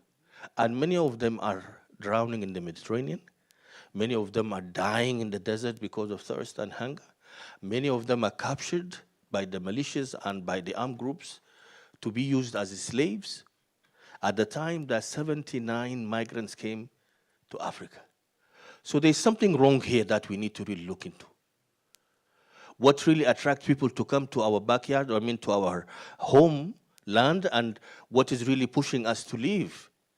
And that is why we go around and tell our officials and say, listen, today you are in a very air-conditioned office, in an armed company of guards, in a nice house. But this is it's not going to last for a long time. Because tomorrow, you will either resign or you will be kicked out of the office. So in that case, what is supposed to happen? It's supposed to happen that you will need to go back to your village or your town where you came from. So you better build a nice road that will take you back. You better build a hospital where if you get sick, you will be treated. And you better build the schools for your children and grandchildren of the village. And if we don't do that, then you know what we are going to do when we are in power? We are going to build good prisons. Why? Because then we will ensure that when anything happened, we are in better places. No, but there's no any other choices. So therefore, I think what we really need to capitalize and to address and to strengthen is that dialogue between civil society and government, that there is no really enemy in the room, and that we are really supportive of each other, that we complement each other. And that what we really need to do is to work together so we can build a better continent for all of us. And this is the only way. Otherwise, at some point we might look at Sudan. Who really thought that Sudan, if you visited Sudan, it's my country. And it pains me really to say this, that I never thought in my lifetime that we'll see my people refugees and IDPs. In a country that is very, very, very rich. By the way, all my nephews and nieces who are doctors and lawyers and whatever, males and females, recently they start quitting their jobs. You know why? Doctors, lawyers, they start quitting their jobs because they can easily go to the desert and then purchase a permit and a lot and then mine for gold. And the gold is just like 2-3 meters deep. Many of them today, they have palaces and they have V8 cars. But where are these palaces today? Where are these V8 cars today? Everything is gone with the wind. Even when they go back, if they go back, I'm sure they will not find anything left. So what I'm trying to say is, Africa is a rich continent. Africa belongs to all of us. Let's open the borders. Let's promote freedom of movement. Let's promote freedom of goods. Let's build this continent, because if we don't really build this continent, so we are all losers. And if we build this continent, we are all winners. And for us as Africans, we have no any other option. Our only option is to unite and build this continent, so then we can build the continent we want and the continent we deserve. I thank you. Thank you very much, Ambassador Sala, for those very poignant words. There's one thing Ambassador Sala did mention on a lighter note, that we should not wait for aliens from Mars and Venus to come and help Africa. But if they do, come, we can engage Ambassador Salah, I'm sure. On a lighter note, let me conclude. Let me bring this session to a close and hand back to Nyasha by saying that we honor Webster's spirit by picking up the baton, carrying the load, bearing that cross, and moving forward. The challenge you thought you could not deal with, call on Webster's spirit, help him to push you. The risk you were afraid to take, now is the time to take it. Use Webster's spirit to lead you forward and to lift you up. That's what I'm intending to do wherever I go. Thank you so much. I hand back to Nyasha. Thank you so much. Because of our time, I think we are going to have a working breakfast. We'll just get our tea and then we come back because Prof is on the second panel on TJ, so it's better we have a working breakfast. We just grab our tea and then come inside. But for now, let's just walk down the pool and then we can have our group photo and then we quickly come back. Thank you.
we might need to do sort of like a recap on Thursday in terms of what Mary and Prof. Tim would have presented.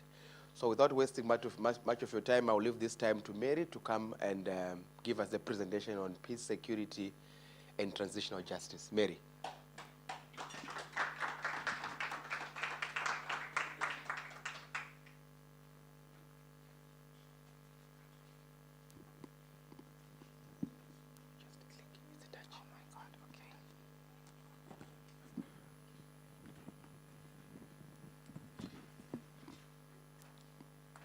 Good morning, everyone. No. Good morning, everyone. That sounds a lot better. I mean, we can't be talking about transitional justice, peace, security, and we have that amount of energy in the room. My name is Mary Zobo, and I work for the Center for the Study of Violence and Reconciliation, CSVR for short, because that's quite a long name. And I will be speaking about transitional justice, peace, and security in Africa. It's going to be a very interactive session because I do not believe in just speaking and then leaving. I just want to make sure that we're all on the same page when it comes to the topic. Okay, before I get into this topic, who has ever heard about my organization? Because I have to do some groundwork and make sure that we are preaching the gospel enough.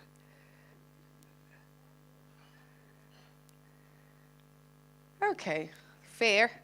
I guess the South African convening is better. Maybe because we're in South Africa, because when I do this in Kenya or when I did this in Ghana, very few people knew about it, and it gave a cause of concern because we do not only operate in South Africa, we actually operate in 27 countries across Africa and 7 countries globally. So I would like to say that we are an INGO because of the work that we do when it comes to peace building, reconciliation, conflict transformation in Africa. So my presentation today is going to cover this 6 areas. The first is conflicts in Africa, causes of this conflict, the negative effects of this conflict, transitional justice mechanisms, and the African Union transitional justice policy. I speak really fast, so please give me a heads up when I get passionate about a topic, then I just blab on. But feel free to just maybe give me a thumbs up or a sign to actually slow down again so we're all on the same page. Now, when it comes to conflict in Africa, there's so many causes when it comes to the hard-won democratic gains and security that we've had over the past years, that a lot of the countries in Africa have actually gained independence. And one of them is the coup d'etat and unconstitutional changes of government. We've had the ongoing conflicts. We've had insurgencies like the Boko Haram, like the Janjaweed militia, and then we've also had inter-ethnic conflicts that what happens, for example, in Kenya and so many other countries, and then we have the political unrest. Some of the ongoing conflict that we have, it's not like it's new to you. We all know the conflicts that have been happening in a lot of countries in Africa. But just a reminder is that we have the Tigray region of Ethiopia. We have the Sahel region, which is the Mali, Niger, Burkina Faso. You know what's happening. They've had a lot of coup d'etat. For example, Guinea alone had 2 coup d'etat in a space of 1 year, 2 years. We have Mali, we have Burkina Faso, we have Niger. To the point that recently, I don't know if you guys have been following the news, where they had their own Sahel, they created their own state or their own African Union, air quotes, which is like the Sahel states. And they had their own conference kind of meeting. I mean, I'm not sure if it's laughable, but it's something that they've actually taken very seriously, having left the African Union. And then you have the northern parts of Nigeria, where we have the Farmer Herders War as a result of, again, climate change. And I'm glad that one of the topics that will be discussed will be climate change. I see that is on the agenda for tomorrow. And how climate change is also a threat to peace and security. And then we have the Anglophone regions of Cameroon that currently faces a lot of conflict. It's been going on for a while now. And then we have Sudan. Sudan, I think, is moving now into 2 years. It's funny that we celebrated a year, maybe not celebrate, but commemorated a year of Sudan war, and now it's going into 2 years, and then we have the Central African Republic. The causes of the conflict. We have corruption and inept political leadership. We have the legacies of colonialism. When we were in Ghana during the last convening, which was, I think, 2 weeks ago, I remember Paul taking myself and Nyasha to the Osu Castle. And when we went to the Osu Castle, we went through a door that was said it was a door of no return, right? But then the tour guide did say that it has now become a door of return. And that's why Ghana is now facing, embracing people who've left the shores of Africa because of slave trade, now trying to embrace them back. And I'm also happy that next year it's going to be the year of reparations, according to the AU theme of the year. So it's very important that we're able to, at least, you know, let people come back home. Let us try and repair what, you know, the legacies of colonialism and the causes of it. Then we have the ethnic tensions. We have socioeconomic disparities.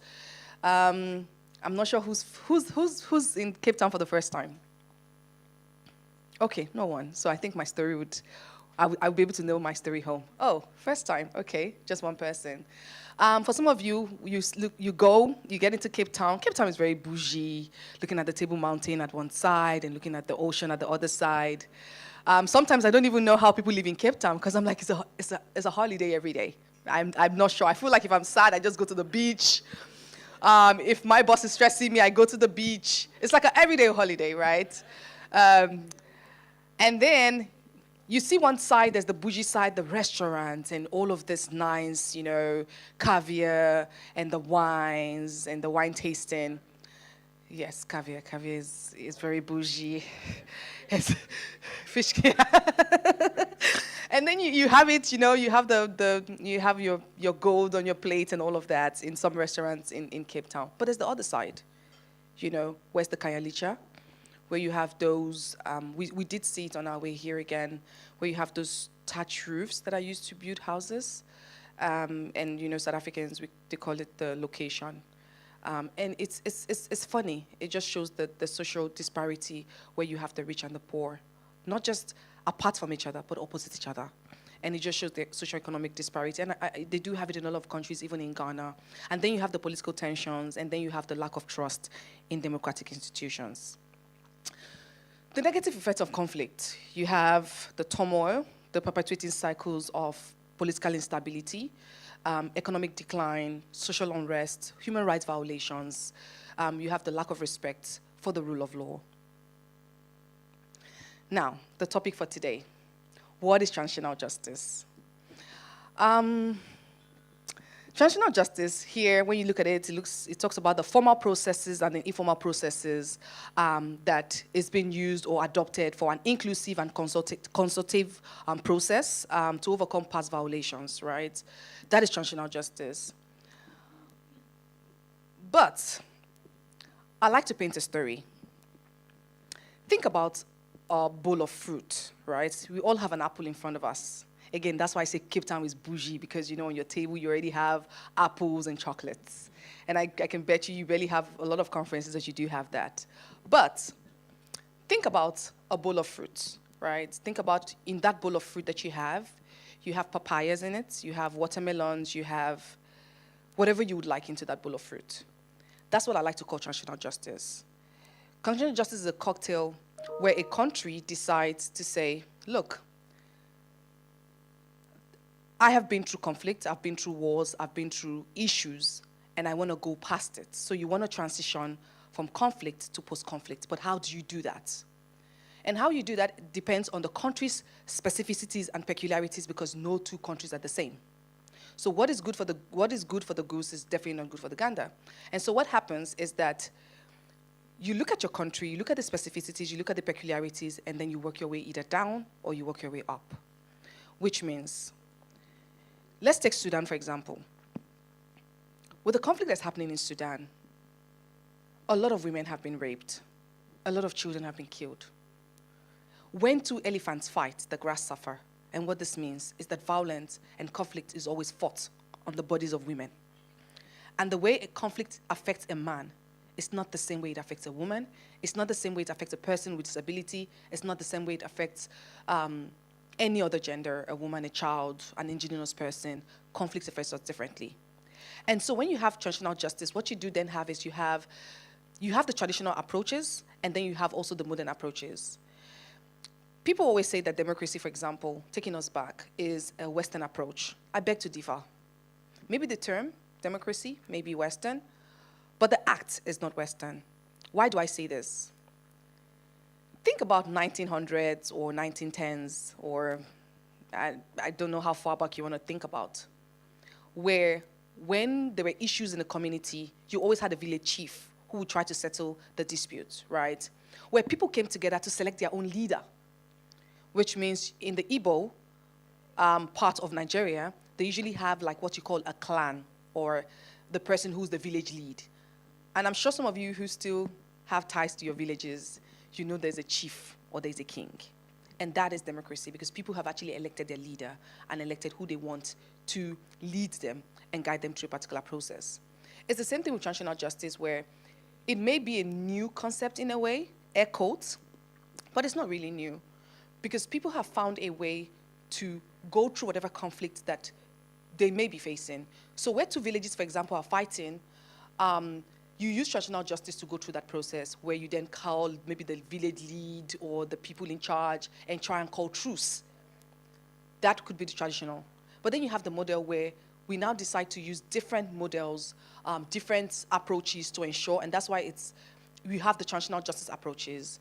And so for transitional justice, you have the traditional adjudicative processes and local processes, including you have rituals, you have clan, where people say this war that's going on in our community is as a result of maybe a woman gave birth to twins or whatever it is, and then they perform some rituals to ensure that we're able to appease the gods, so this does not happen again, right?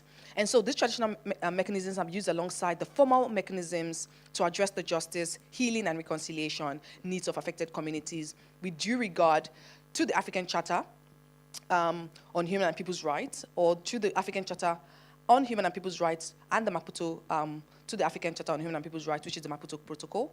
And then you also have the African Transitional Justice Mechanisms, which may assume various characteristics, like acknowledging responsibility and the suffering of victims, showing remorse, asking for forgiveness, paying compensation and or make reparation and reconciliation. And so what transitional justice also does is that it assists communities or societies with legacies of violent conflicts and systematic or gross violation of human and people's rights in achieving transition to the future that they want. The future of justice, equality, and dignity. But it also goes beyond retribution and drawing on traditional justice approaches, emphasizing reconciliation, community participation, and restitution. And so the concept of transitional justice, what it does is that it seeks to address African concerns on violence, conflicts, and impunity through a holistic approach that considers the particular context and cultural nuances of affected societies, as well as the gender, generational, ethno-cultural, socioeconomic, and development dimensions of both peace and justice. So the 4 pillars of transitional justice is truth, justice, restitutions, guarantee of non-recurrence. When conflict happens in a country or in a society, and say, for example, the hospitals are being destroyed, schools are being destroyed, the infrastructure of the communities of the countries are being destroyed. When it comes to reparation, or when it comes to restitution, some say, take us back to where we were before the conflict, when you're trying to transition. I always say that is impossible, because, for example, the schools that are destroyed or the hospitals that are destroyed, it's very hard to build it exactly the same way. It's just hard. Maybe the schools that you had at that time were built in the 1960s or the 1970s, and you used like red bricks. Right now, if you want to rebuild this place, you're going to probably use better materials, right? So which means that you're not going to use the red bricks anymore. You're going to use another form of blocks. You're going to use other forms of materials to kind of repair. But it's not the same. But the question is, we are here now. How do we move past where we are right now? And so you have the truth, justice, reparations, and the guarantee of non-recurrence, saying never again. There's a 5th pillar, which I had put a question mark on, which would that be memorialization? And memorialization is the people who had died, or the people who had died during the process of conflict.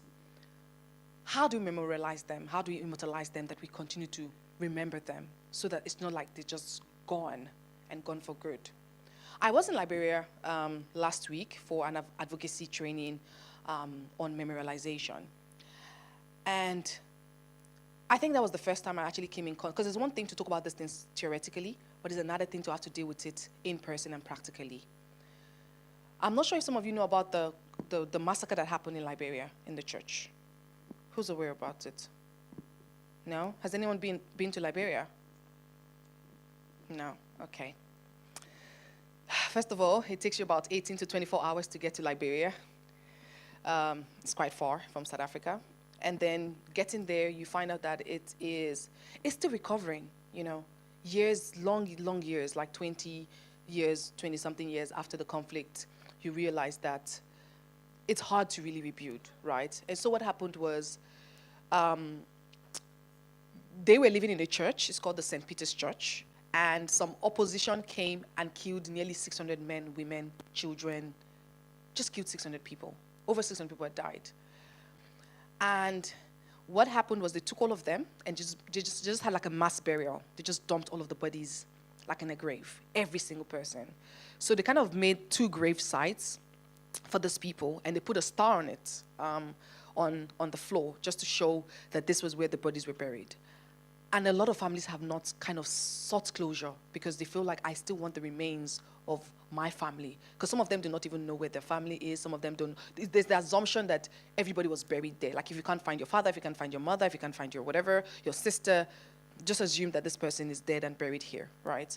And so the project that we went to do is to ensure that we maybe exhume these people's body, do a DNA, and see if they're related to whoever you think you were looking for, and hoping that you can actually take the remains, whether it's bones or skulls or whatever, and go bury them properly and probably take ownership, whether you want to bury them in your house or you want to bury them in a proper grave site. But this is also another aspect, I would say, or another pillar when it comes to transitional justice, is the memorialization part, where you still want to be able to keep memory and remember this person. After all of these pillars, there's the notion of justice, and I picked it specifically because it's the provision of judicial and non-judicial measures that ensure accountability of perpetrators of violations and redress for individuals, communities that have suffered violations.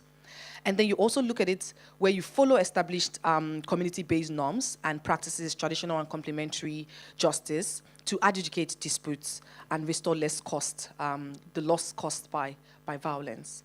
But another thing is that the notion of justice, what it does is that it recognizes local actors as a key part of the process. The kind of atrocities and harms caused cannot be dealt with, and so it cannot be dealt with and sufficiently addressed. And so it can actually be done at the various levels, like the regional and process, national, local, local-owned processes, which are needed to address and ensure a successful, the notion of justice. And then mechanisms. The traditional justice mechanisms, these mechanisms actually provide awareness for acknowledging historical wrongs, holding perpetrators accountable, and redressing victims by confronting the legacies of violence and oppression. Societies can actually pave way for genuine reconciliation, trust building, and the restoration of social cohesion. So let's actually talk about a situation where a perpetrator, let's talk about a government, maybe somebody who used to be a minister. He constantly, over and over, during the war or during conflict, raped a woman. And we go to court, and the woman says, I want justice, right? Because everybody treats their part of healing differently. Some say, I want justice. And what does justice look like to me? Justice to me could actually look like whoever committed an atrocity must go to jail, right? So we want all of the perpetrators to actually go to jail. Another person says, I don't want this person to go to jail. I just want to move on. I just want to heal. And that's where the mental health and psychosocial element comes in, where the person says, I want to heal. I want to go through the process. I've gone through enough trauma. I just want to heal and I just want to move on. Somebody else could say, I want to go to court. I want to make sure that my voice is heard. And that's why for the mental health and psychosocial element parts, we always talk about the victim, the trauma-informed approach and the victim-centered approach, where it takes a lot, right? It takes a long process. The process includes that you could be in court today and you see this perpetrator every day, the person who had raped you. You see him every single day in court, right? And it's now dragging on. 1 year, 2 years, 3 years, 4 years is going on, and the person is it's not going to jail, the matter is not ending. And you decide and say to yourself, I don't want this anymore. I'm tired of seeing the face of this abuser. I'm tired of seeing the face of the perpetrator. I don't want to have to go to court anymore. I'm done. I just now want to move on. I want to heal, right? What happens? It means you need to stop. Whatever process is going on, the state may continue to prosecute if they want, but at that point in time, it needs to stop. Why? Because you need to look at what is best for the victim at that point in time, right? You need to look at what is good for the person at that point in time where he or she is saying, I don't want to continue with the process. The government could continue, take accountability, however it works, but we must respect the victim. Now, the critical components of transitional justice mechanisms. Truth-seeking, which is truth commissions. We have trials for perpetrators. We have the compensation for victims where some people want their house, they just want you to rebuild their house, or they want you to give them money for whatever it is. Some would want the institutional reform, which would have to be at the state level, where you have to actually restructure institutions to actually prevent future abuse. And then you have reconciliation. I often think about it. Nelson Mandela was in prison for so many years. He came out and he just said, I just want us to move past it and let's reconcile. I don't think some of us would want that, right? But again, it's based on a case-by-case basis and specificities. How do you want to heal? What does healing look like to you? And how does moving forward look like to you? Does it include truth-seeking? You just want the person to tell the truth. Whoever perpetrated or committed the act, just come and tell me, you did it? That's all I want to know. Once you can confess and say you did it, it's fine. Another would say, like I had mentioned before, I need this person to go to jail. I need this person to be sentenced to life imprisonment. Another person is like, I don't care about all these things. You destroyed my house, or my house was destroyed during the conflict. I just want my house back. Another person could say, look, it goes beyond all of this. How do we restructure institutions to have that guarantee of non-recurrence where this never happens again? And then you have the reconciliation part where it's important that, which also leads to social cohesion, where everybody comes to the table, man, woman, boys, girls. Because I often say, nothing about us without us. A man can never know the issues that women face, and vice versa. A woman can never know the issues that men face. And so how do I talk about issues that affect a man, and how does a man talk about issues that affect a woman? And so it's important to bring everybody to the table, boy, girl, man, woman, persons with disability, because only them can speak for themselves. Nothing about us without us. And then you have the addressing past injustices, which is definitely paramount to building a more just and equitable future. Now, we've had a lot of challenges when it comes to transitional justice, moving from one point to another. Number one is the political resistance, where you have opposition from former power holders. You have the lack of political will. Why? I think it's happening in Sudan right now, where you want to hold the perpetrators accountable. How is that? It's not possible. If I have committed a crime and I'm still at the helm of affairs, it is hard for you to want to now. I cannot put myself in jail. It's not possible. And so you have that political will, you have the lack of political will, you have that resistance where I can't be the judge and the jury in the same issue. It doesn't work that way. So you have one of those as the challenges. You have another, which is resource constraints, which is very financial, limited financial and human resources. In South Sudan, there are only 2 mental health experts in the entire country.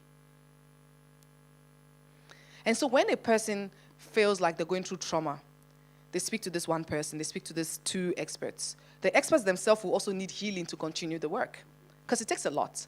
And so in a population, I'm not sure how many people are in South Sudan. I think it's like, maybe let's assume about 3-4 million, I don't know, right? So I do not want to be quoted, but now imagine, let's assume there are 4 million in South Sudan. What that means is that there's 1 expert to 2 million people. That's hard. And so you have also not just the monetary perspective in terms of a challenge, you also have the human resources, the human capacity. And then you have social fragmentation, which is very deep-rooted. There's the mistrust, like you have it in a lot of countries. You have in Kenya, the Luos say, I can't trust the Kikuyus can't trust the Luos. You know, you have in South Africa, for example, where South Africans say, I can't trust Nigerians because they always, there's always fraud and there's 419 and there's this and there's that. There's always some of those deep-rooted, divisions and mistrust. And then you have the balancing justice where you have tensions between political parties and different factors and maintaining stability. But there's been success stories, because I feel like I've spoken about a lot of negative success stories. Does anyone know any country that have gone through transitional justice and it has worked quite well? Prof team, not you. Does anyone know?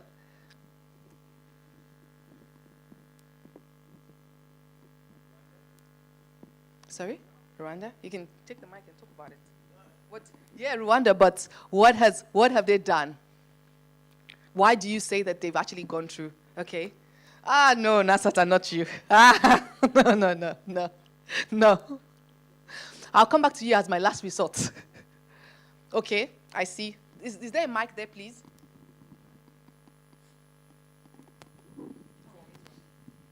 No, for.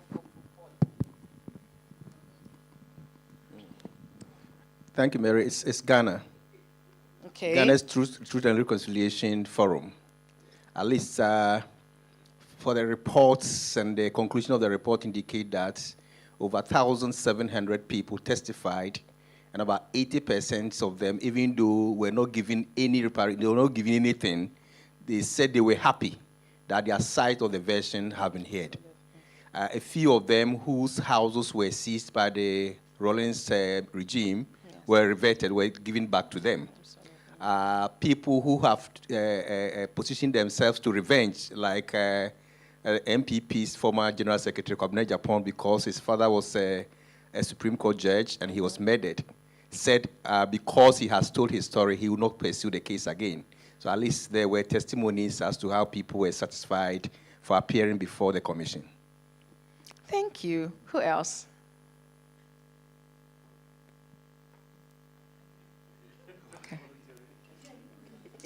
Okay, so fun fact, Ghana, Kenya, South Africa have actually gone through very successful transitional justice systems or processes. And the countries that have hosted, which is these 3 countries, funny enough, have gone through and implemented the TJ processes.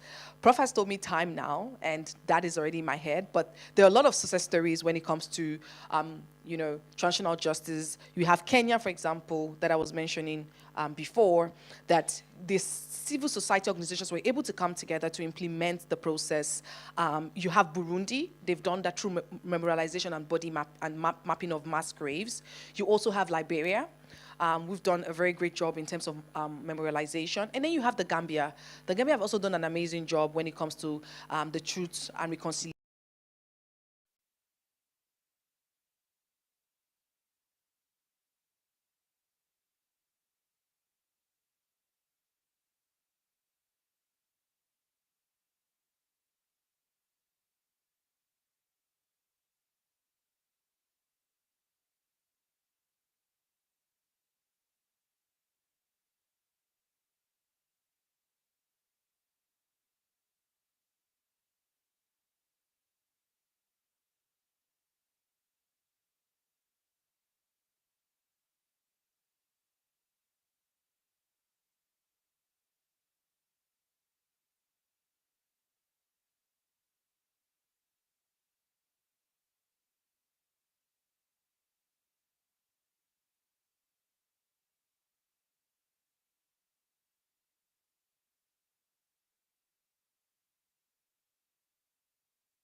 technical team. It's a very troubled country. As you know, they're still fighting in the eastern part of the border, and major challenges to actually get a transitional justice process off the ground.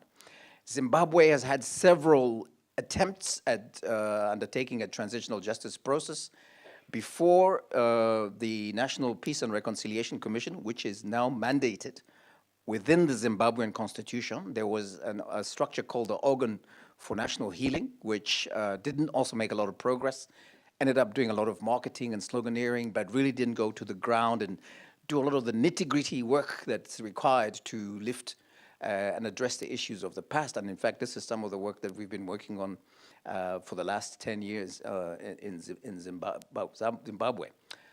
And some of the work that Webster was actually leading, I should say. Madagascar, Reconciliation Commission, and so on and so forth. So countries with experiences of TJ, Ghana, Liberia, Kenya, Mali, Mauritius, Morocco, Rwanda, Sierra Leone, South Africa, Seychelles, Tunisia, Uganda. Somalia operationalizing a framework with major challenges, countries that still need to actually delve with these issues because they keep emerging and they keep surfacing. Eswatini, Guinea, Sudan, Lesotho has a SADC recommendation to do TJ, and a number of other countries. Basically, all countries emerging from not only colonialism, misrule, current predatory practices, and so on and so forth, they all need to engage with TJ.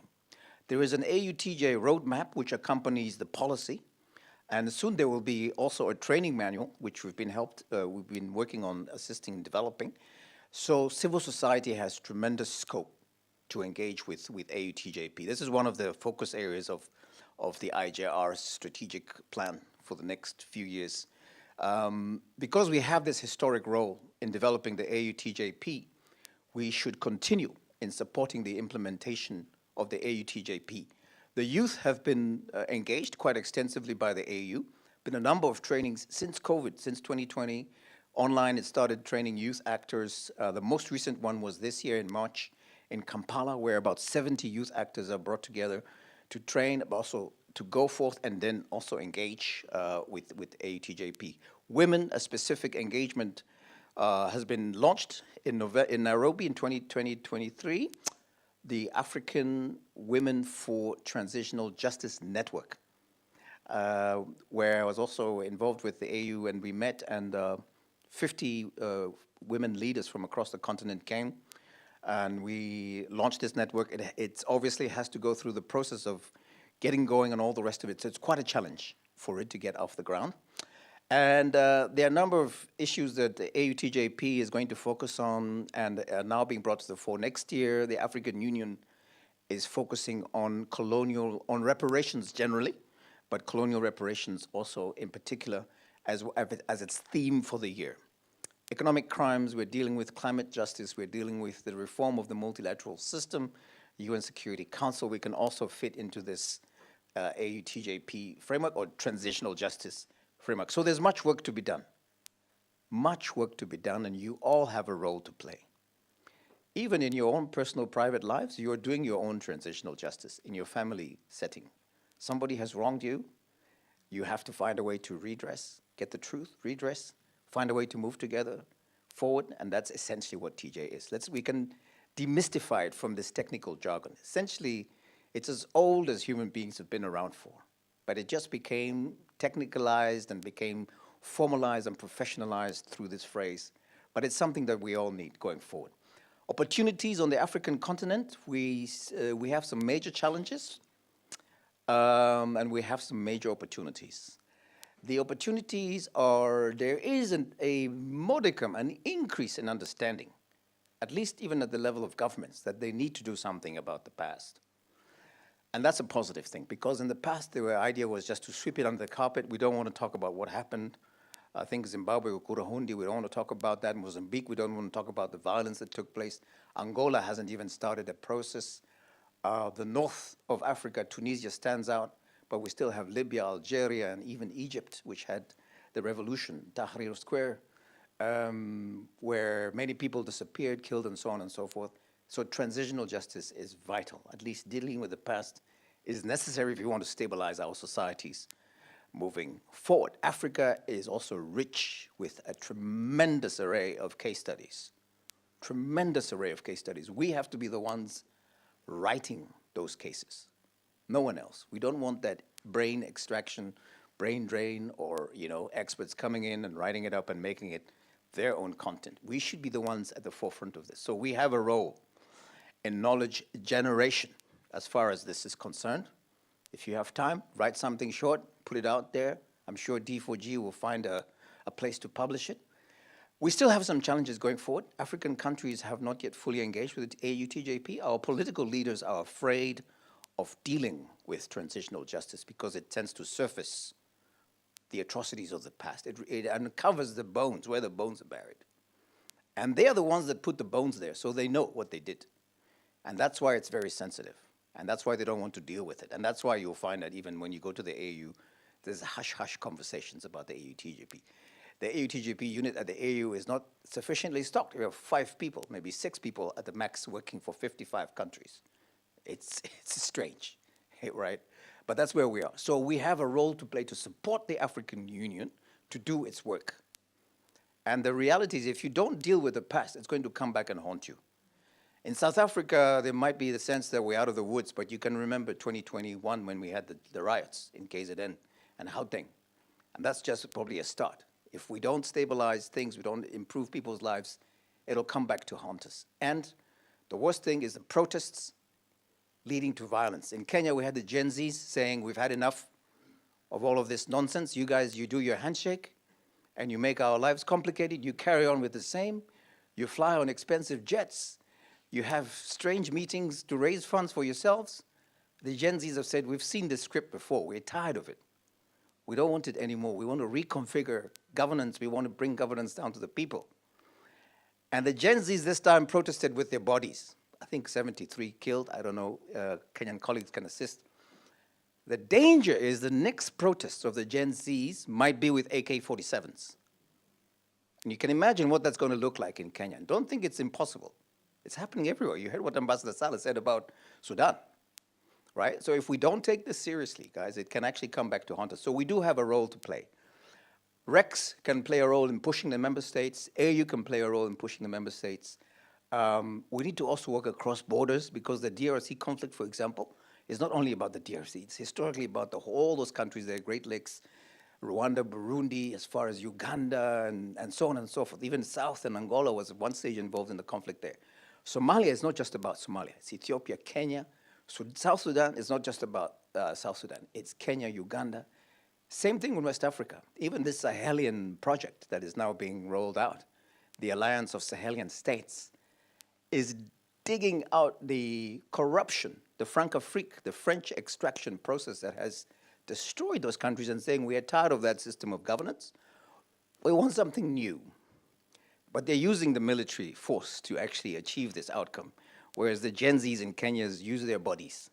That's the difference. But it's the same campaign, by the way. You need to find a connection between the two. And long ago, Kwame Nkrumah told us actually we should be moving towards more integration. And so, there is something that we have to interrogate with there, even though the thought of military leaders kind of showing the way leaves a little bit of a bitter taste in the mouth. So let's do the research. Let's work with all our 55 countries moving forward. We have a lot of work to do to address the divisions of the past, build relationships going forward, roll back authoritarian rule, the logic of colonial dominion. The abuse of human beings is actually deeply embedded in the DNA fabric of our societies. And when you see our political leaders, they all go for a group photo at the African Union. They all feel very proud of themselves, but which one of them actually have anything positive to show for what they have been leading or governing, right?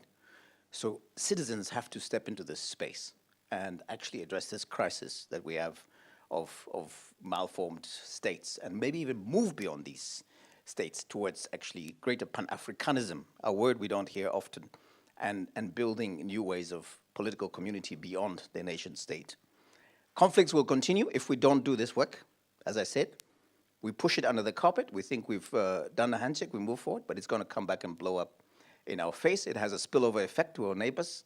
So we've got to be actually quite, aware that this is a major program, also of decolonization. I think Ambassador Salah raised that about the colonial logic that still persists. There are some gaps in the AUTJP policy. Colonial redress and accountability is only mentioned in passing. Economic extraction, economic crimes, state capture we had in South Africa is not dealt with sufficiently. Psychosocial support, mental health, also not dealt with sufficiently. The climate and climate justice is also not covered in depth. But it is a document, you need to own it. Please print it out, read it on your phone. It's a very welcome document in terms of what we have as an arsenal of policy documents, because governments have signed up to it. All 55 heads of state and government in February 2019 adopted this document. So they cannot say they don't know anything about it. They cannot say they're not aware of it. I did a meeting last week in Nidus with the representatives, diplomats from African Union governments, all 55, and I asked them how many of them were aware of the AUTJP. I think there were 3 people in the room that raised their hands. Out of a group of 55, they're working at the African Union. These are representatives of member states working at the African Union, and only 3 out of 55 were aware of this document. Which means we sign these documents, we put them on the shelves, we move forward. We try to move forward, and we don't actually move forward, and we wonder why it's not working. AUTJP is not a magic bullet. It's not going to bring about heaven tomorrow. Yes. It is a document that will give us the ground, the basis, the platform to engage our governments, RECs, regional communities, African Union, even external partners in terms of the work that we need to do to surface what has happened in the past to build much more inclusive societies moving forward. Thank you so much for your time. And just to mention today, this year is the last year of the decade of Madiba Nelson Mandela, Decade of Reconciliation in Africa. Don't think a lot of you knew that, but there we are. It is what it is. It's come to an end, but it's a good opportunity to renew our commitment. Even though there is no decade, we'll just move forward and do something about it. Thank you, guys.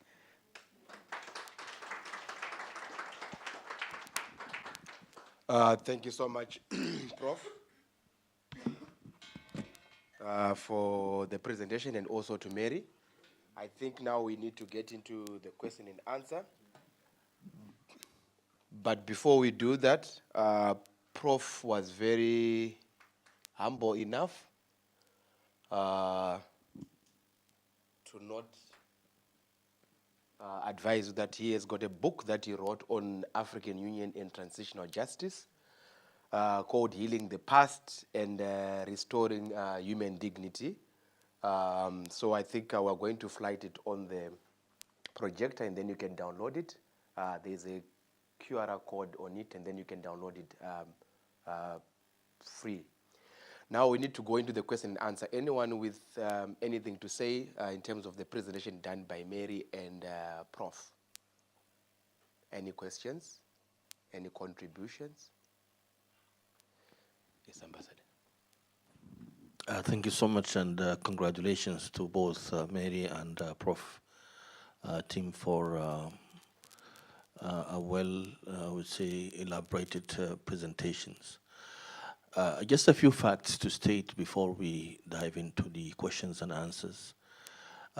Professor mentioned that this process started in 2010, and it has been, in fact, a civil society-driven processes. And the reason for it to become or to be a civil society processes or driven processes is simply because our member states were quite afraid of the definition of transitional justice, I would say. At that time, I think there was no really clearer transitional justice definition. And the definition that was then on the table is once you begin the transitional justice processes, then you are opening the doors and windows for the ICC to intervene in your policies and in your domestic laws and institutions. And that is why I remember when we began the process in 2010, it was almost, and forgive me for using this term, it was almost like talking about sex in a conservative family. And that is why from the beginning our member states were not quite supportive of the process. Gradually, with the involvement of a number of scholars, Professor Tim, Professor Kajikala, Yasmin Suka, and others, we were able to at least engage with our member states several times and then to convince them to at least allow the process to go. And it took us 10 solid years to come up with the current policy that you have, and for our to convince our member states to get it adopted. I remember 2019, when it was presented to the STC, to the specialized technical committee, our commissioner was not in the room. Our director was not in the room. Who were subjected to the engagement with member states was Dr. Johnny Kawaji, my colleague, who's currently running the Transitional Justice Unit, and myself. And we were grilled up and down by our member states, but finally we succeeded in convincing them that this is our concept, African concept. So why I'm sharing this story with you is to come to the conclusion that we need to really look at the African Union Transitional Justice Policy as the African concept of defining transitional justice, and this is quite important. Why? Because, as I mentioned earlier, transitional justice was, of course, initiated elsewhere. So member states remain, in fact, quite worried about using transitional justice without adding the African Union Transitional Justice Policy. So as Prof kindly requested you to look at it, I think the most important thing to add to the request made by Professor Tim is that this is an ongoing process. So this policy is not cast on stones. It needs to be reviewed from time to time. And it needs to be enriched with the experiences that will follow. And hopefully we will not really have any need for any experiences in the past. And I hope Africa will be a peaceful and prosperous continent forever. But please, if you develop or if you come across any idea that will enrich the policy, feel free to share it with the African Union Commission, because we will be really happy to benefit from any information, any new ideas, any new, I would say not really concept because we have defined the concept, but any new ideas or thoughts that will enrich the process will be appreciated. Thank you very much.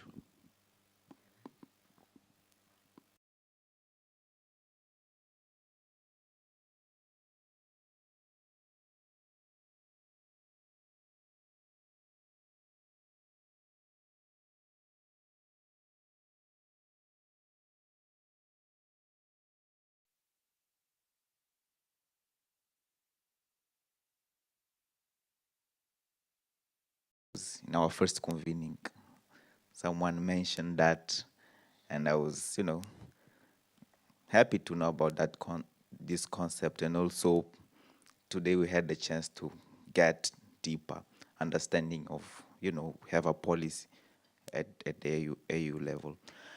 So I have two questions. The first one is for Mary. We know we have like this perception that as African countries, we are always lacking. We're always in a gap, we're always in a deficit. And I think the same applies to the institutional framework that we need to actually make sure that we follow those 4 pillars that you have mentioned for transitional justice. And the result is that, this is just theoretically, that people will just sum up transitional justice, just criminal justice. They will ignore the other components, and one of those is actually having it recurrently. The non-recurrence is violated. So I'm just thinking, what do you mentioned some success stories. So I'm wondering, what do you think that contributed for those to be referenced as success stories, given all these contexts of challenges? And for Prof. Tim, based on our national experiences in the different countries, what lessons can we draw for like broader agendas like the one that you mentioned on climate justice? Because the way I understand climate justice climate justice and also colonialism, the legacies of colonialism, is that we don't address it country by country, but for climate justice, for example, how do we stand as a continent? We have agendas that we need to pursue as a continent, as a region. So how do we go and pursue them, given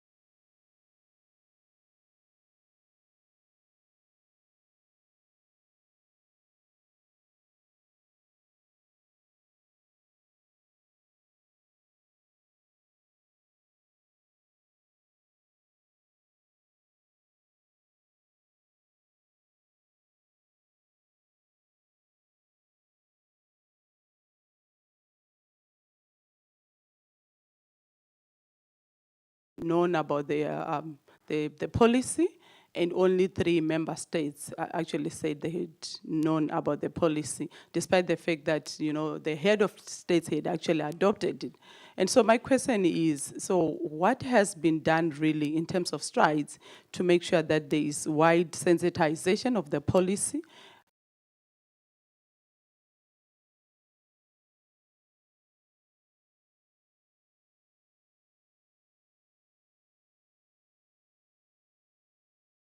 Be done, and what has been the strides in terms of really sensitizing communities, sensitizing African countries about the policy?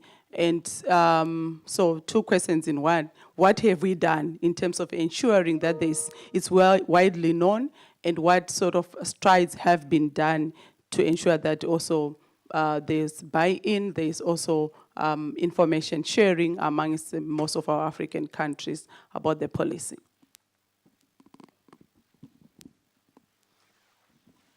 Thank you very much.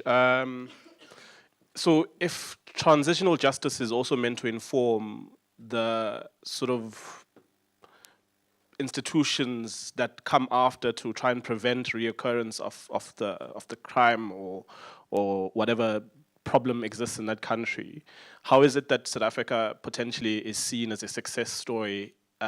What are the markers of success in those instances? This is a twofold sort of, because on the one hand, our Truth and Reconciliation Council happened after CODESA, which was ultimately the process by which institutions and the new sort of legal framework would be implemented. So sort of the transitional justice process wasn't even started.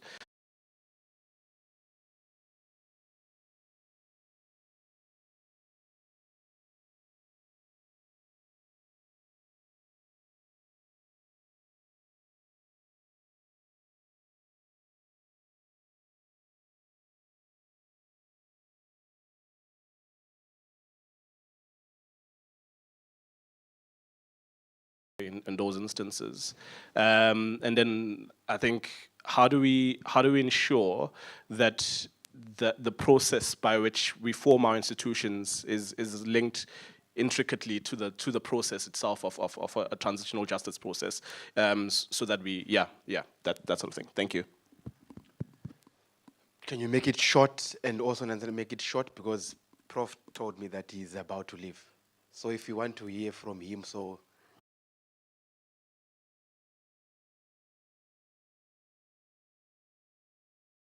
To ask you is, as civil society organizations, how can we unpack the policy? Because I think the problem we have been having with, especially with the African Union, is having so many charters, so many policies, but the citizens themselves cannot understand. And Prof said even those documents are very boring. So how can our CSOs make the AUTJP policy famous? So Prof, you know, the African nations, you know, the issue of transitional justice is not only when we have wars, when we have crimes, when we have all this negative stuff. What about when economies like in the African continent are transitioning? where they are transitioning from one aspect to another economically. So what do you see as the space for TJ there? Because to ensure that, if for example, Justice, I don't know whether he is in the room, he mentioned in Nairobi that sometimes issue like, for example, countries having debts. So countries have inherited some of these things quite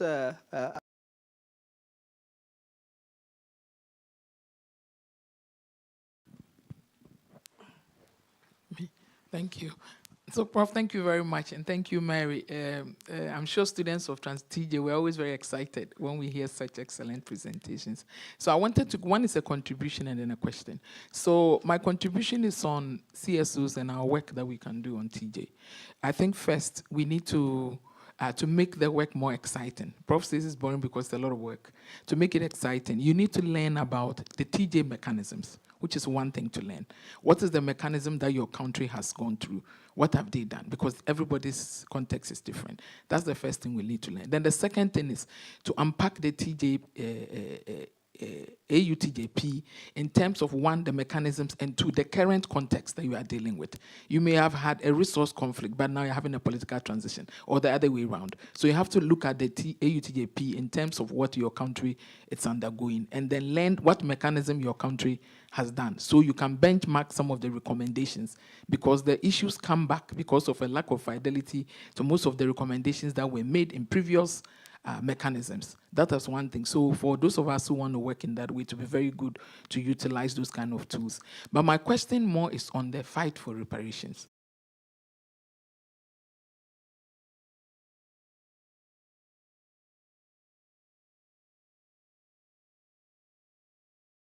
Society. Thank you. Thank you. I think I'll start with Prof. Mary. Prof, you can respond, and then I will allow you to go to the airport. But yeah. Thank you so much, sir, for that. Thank you all for your questions. Really, I'm very sorry I won't be around to engage much more, because we can talk about this until the cows come home in the morning. But very quickly, I think to the issues raised, the first one was about agendas. How can we coalesce around particular agendas? The African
but they haven't read the 10,000 documents that D4G has put online, so they don't even know that some of these documents exist, right? So we have to play that role of sensitization. That is the function that the AUTJP unit in Addis Ababa, under the leadership of Dr. Johnny Kubaje, is actually trying to do now. There's an AUTJP roadmap, and they're actively working to raise awareness. They've got a number of countries that they're focusing on: South Sudan, Central African Republic, Lesotho,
friend and buddy to run the TRC to come up with a report that was not properly done. Report is very extensive, but only 21,000.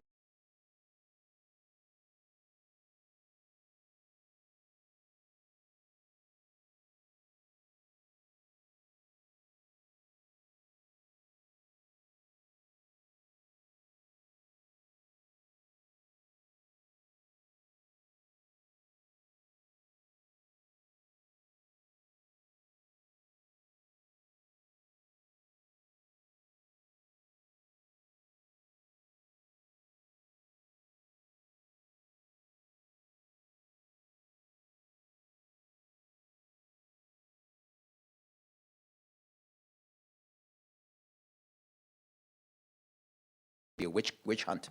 So we don't want it, and they actually refused to engage with it. Even the ANC was fingered in the TRC report as having committed some, and Becky said this is nonsense, right? So it has its challenges, but it is still viewed as a process that it stands out on the African continent.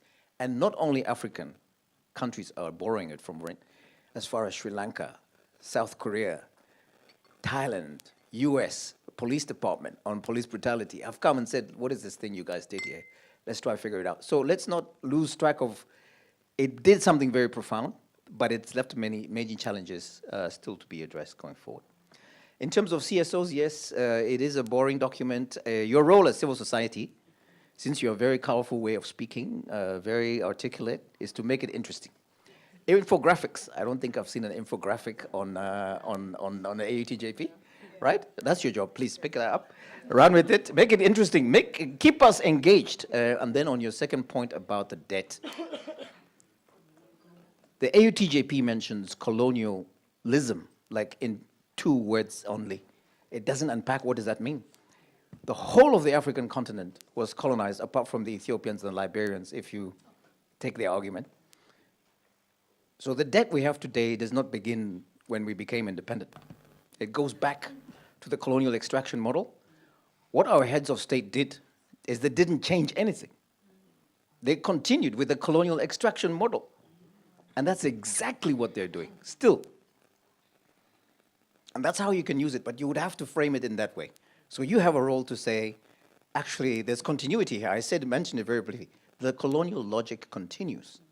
The dominion, the extraction, the use of even colonial laws. Mugabe was very famous for using colonial laws to lock people up. In South Africa today, we have apartheid laws still in the statute books. Can you believe it?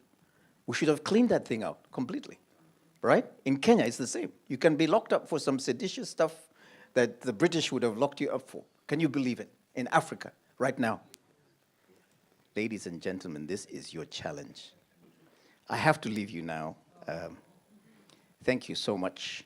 I forgot to mention my sister, Natsana here, is head of the African Transitional Justice Legacy Fund, which is doing some remarkable work in the whole of the West Africa region. When we were in Banjul, we discussed it very extensively. So any questions you would have had for me, please direct it to her. And then also, Ambassador Salah reminded me that next year's theme for the African Union is on reparations. So this is a huge opportunity, guys, for us to really scale up, write those op-ed pieces, get your voice out there, use the document, even though it's boring, just use it. It mentions reparations. Please, it's on us. Our leaders are not interested in taking this thing up. Otherwise, they would have done it. So you guys, it's on you. And I'm going to leave you with that. Thank you so much.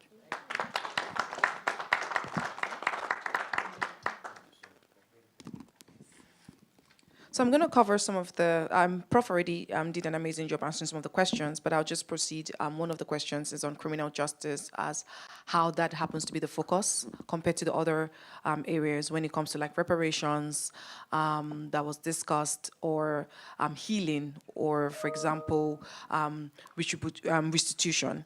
So when you talk about the criminal justice, I think it's a low-hanging fruit, because most countries, I would say, have or all countries have, you know, the legislature, the executive and the judiciary, and then you have the judiciary, you have the justice system. So it's easy to capitalize on that. But then there's also the downside, where you have a country like Zimbabwe, where, you know, before Mugabe died, he was the legislature, he was the executive, he was the judiciary. or some other countries where I do not want to outrightly name and shame, but then, you know, the precedent is cuts across. So that seems like a long-hanging fruit in terms of criminal justice. If you want, for example, reparations, that's more difficult because it needs a lot of financial burden echoed on, for example, the country. So if it's a person or it's a community that their property has been destroyed or their houses have been destroyed or the hospitals have been destroyed and they want it back, the problem would then be this requires a lot of money, right? And so there is that downside of it. Or if it's mental healing, where a person wants to go through the healing process, it also gets really difficult because in Africa, we do not really believe in mental health. Some people say, oh no, when a person says I'm going through, you know, some sort of anxiety or depression, we don't believe in it. Or even if we do, we underestimate how far that can go. You just say, go drink water or go pray to a pastor, or what do you mean by counseling, or what do you mean by therapy? I think it's just our generation right now that's going to take therapy serious, and we're beginning to take the traumas that we've gone through and our parents have gone through and our parents' parents have gone through, we're trying to take it seriously right now, or even the effects of trauma on a lot of Africans, or even, you know, wherever we find ourselves. And so, again, all of these arms are still very important, whether it's reparations or healing or the guarantee of non-recurrence. They're still going through all of these processes. Like South Sudan is going through the healing part. You have Central African Republic. We even have in South Africa, for example, where in our organization, CSVR, we have what we call the healing circles, where we get women and children who are still suffering through the effects of apartheid and whatever happened and trying to go through it. But again, the easier one is criminal justice, and so people easily just push for the criminal one. In terms of the popularization of the AUTJP, CSVR, we've been pushing the agenda when it comes to popularization of the African Union Transitional Justice. So we have the GIZ project that covers some of the countries that Prof had discussed in Lesotho, the Gambia, Ethiopia, Central African Republic, and South Sudan. So we've been pushing for the popularization of African transitional justice. And even with the impunity project, for example, that we have, which also covers the DRC, Mali, Burundi, and South Sudan. And then we also have the Transitional Justice Forum that happens every year. This year is going to be the 8th year for the African Transitional Justice Forum that actually discusses the state of the transitional justice report, the state of transitional justice in Africa. And so we usually have different countries come together. We actually are leading on that, but in partnership with the African Union. And then we also have partners like the ATJLF, we have Beggar Foundation, we have the European Union, where there is a very huge grant that was given to actually popularize the African Union transitional justice policy. So the forum is going to be happening on the 11 and 12, and that's why some of us in this room, like myself, Ambassador Salah, and even Douglas, will not be able to be here for the whole week because we're going to be going to Mauritius to actually attend this forum where we do have academia, scholars, you name it, ministers, high-level personnel who actually come to this forum every year. And this year, in attendance will be 18 countries that will be in attendance actually discussing the state of TJ in Africa. And we usually link it to the AU theme of the year. So this year, we're linking it to education. Next year, I cannot wait for us to link it to reparations because, again, that's something that seems to be at the heart of the issues we discuss as to the legacies of colonialism and how can we actually repair and how can we go past it. So if you want to attend the forum for next year, because this year is already concluded, and I'm fortunate to be leading on that from the CSVR side, please feel free to actually reach out to me and see how we can actually work on it in terms of being part of it, whether it's being a panelist or speaking about it or partnering. As an organization, we're open to that. Then there comes with a question mark, right? Because it's also the same question about democracy, that would we ever get there? Is it an end in itself or is it a means to an end, right? And I believe that that's the same thing with transitional justice. Is it an end in itself or it's a means to an end where we actually have to congratulate countries that have actually tried? It may have failed, it may have its challenges, but at least it started, it kicked off. Compared to some countries that it even died on arrival. Like literally dead on arrival. We have countries like South Sudan, we have countries like the DRC, we have countries like Somalia where there is a pushback. you try, it dies. It doesn't even, there's no, you try to plant a seed, you don't even find a flower. You don't even find one, what do you call it? Is it a branch or something that comes up? But then you have countries that have actually gone through it, like you have the Kenya, you have South Africa, you have Burundi, you have Liberia, you have the Gambia, which I did mention already during my presentation, that some of this they've actually tried it. It may have failed, it may still be going through the process, but it's a means to an end. It's a journey that we are continuing, that we hope to continue, and we call everyone, because it doesn't rely on only CSVR or the AU or IJR, but it's everyone. It's everyone for us to collectively ensure that we're able to go through this process together. And then how can CSOs unpack the AUTJP? We've been doing a lot of popularization. Some of you in this room, I'm sure I've come to you to say, I want to partner. How do we actually popularize the AUTJP? So it's just unfortunate I didn't finish my presentation. At the end of my presentation, I had added my email address and my LinkedIn to please reach out to me so that we can actually come to your organization. We've actually translated the African Union Transitional Justice Policy in various languages. We've translated to Swahili, to Hausa, to whatever language, to make it as basic as we can, because we also know that it's very technical, but we've also done some kind of fact sheets. We kind of played around it. So Douglas, I can actually share that with you, some of the documents that we've actually played around. But we are open to partnership. How do we popularize it? The only way is if we can work together. If I can come, for example, to Good Governance Africa, to talk about transitional justice, to speak about it to the staff members of Good Governance Africa, and then you keep the work, you keep going forward. The same thing for Namibia. We already have a project in Namibia that we're working on, but on a side, but it has to do with transitional justice as it relates to racial discrimination. But how do we actually come to your organizations, come to your countries, come to your spaces?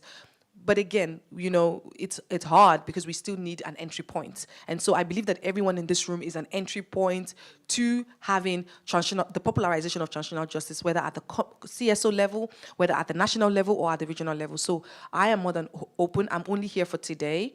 But please feel free to reach out to me, and I'm also going to reach out to as many of you that I can. How do we actually partner and ensure that we're able to popularize the African Union Transitional Justice Policy? Thank you very much.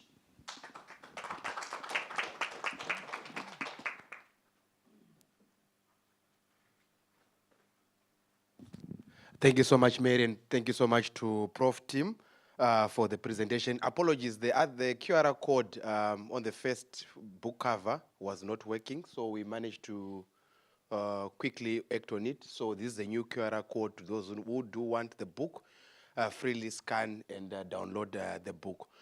Now we are going to the next session where we are going to do sort of like a refresher on the Afrobarometer online data analysis tool. We have got Dominic, who's the capacity building manager. She's just going to go through with us to just check what's new on the website and what's new with AB. Thanks.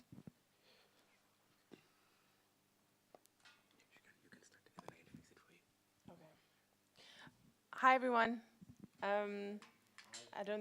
Many of you, I've seen you around. So for those who I have seen, it's lovely to see you again. For those that I haven't seen, I'm Dominique. I manage the capacity building program at Afrobarometer. Can I just get a show of hands of who has actually gone through the online data analysis tool before, just so that I can get a sense of... Okay, so for many of you, this is going to be a recap.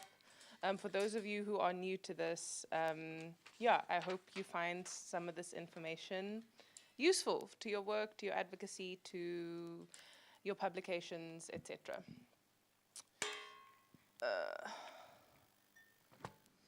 So you're welcome to follow along on the screen or on your own devices.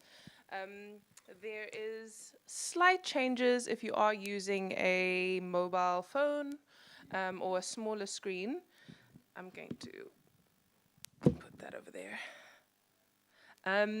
But for the most part, things are quite similar across devices. So first things first, you can a background on the ODA, the online data analysis tool for those who don't know. Basically, all of Afrobarometer's data is freely available on the Afrobarometer website, but many people don't necessarily have access to SPSS or other more advanced data analysis tools. So what we did is create an online data analysis tool, which basically is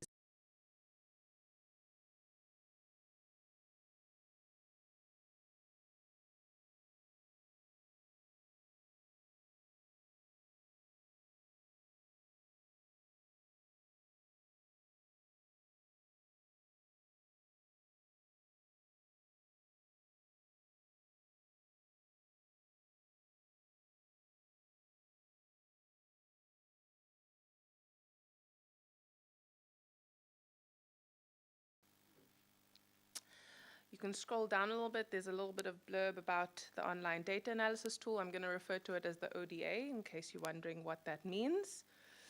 And as you scroll down, you'll see Afrobarometer, welcome to Afrobarometer ODA. First things first is to select the round that you are interested in looking at.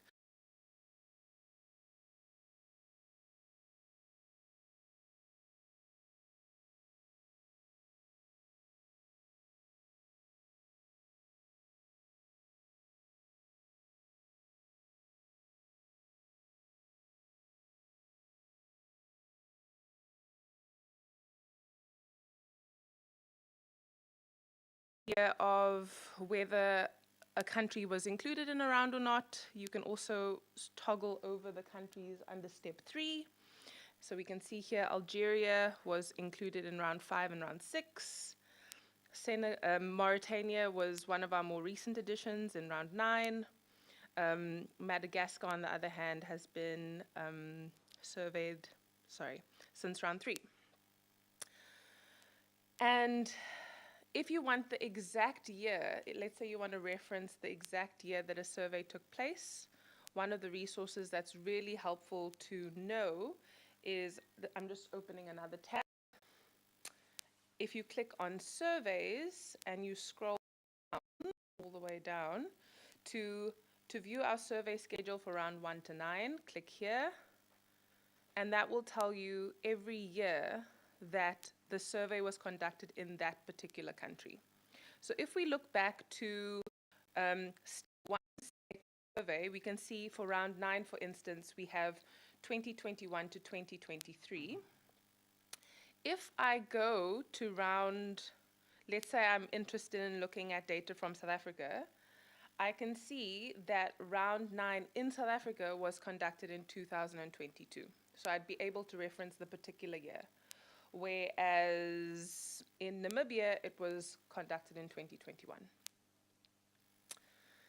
So once I've selected my survey round, coming back to the ODA, I will then see, you'll then be able to see all the countries where a survey was conducted in that particular round. So for instance, you can see that Algeria, Burundi, and Egypt are not selectable because those countries were not included in that particular survey round.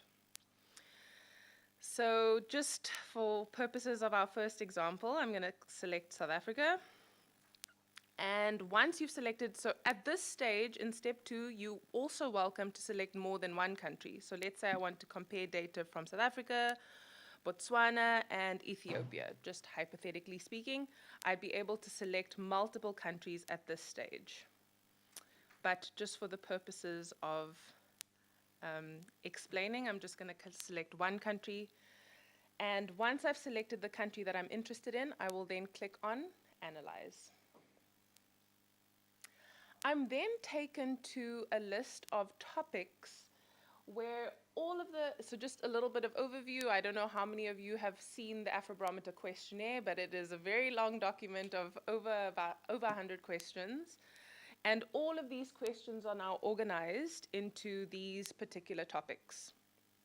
So I heard reference to this morning climate change. So I'm going to use some of our climate data to just do my first demonstration.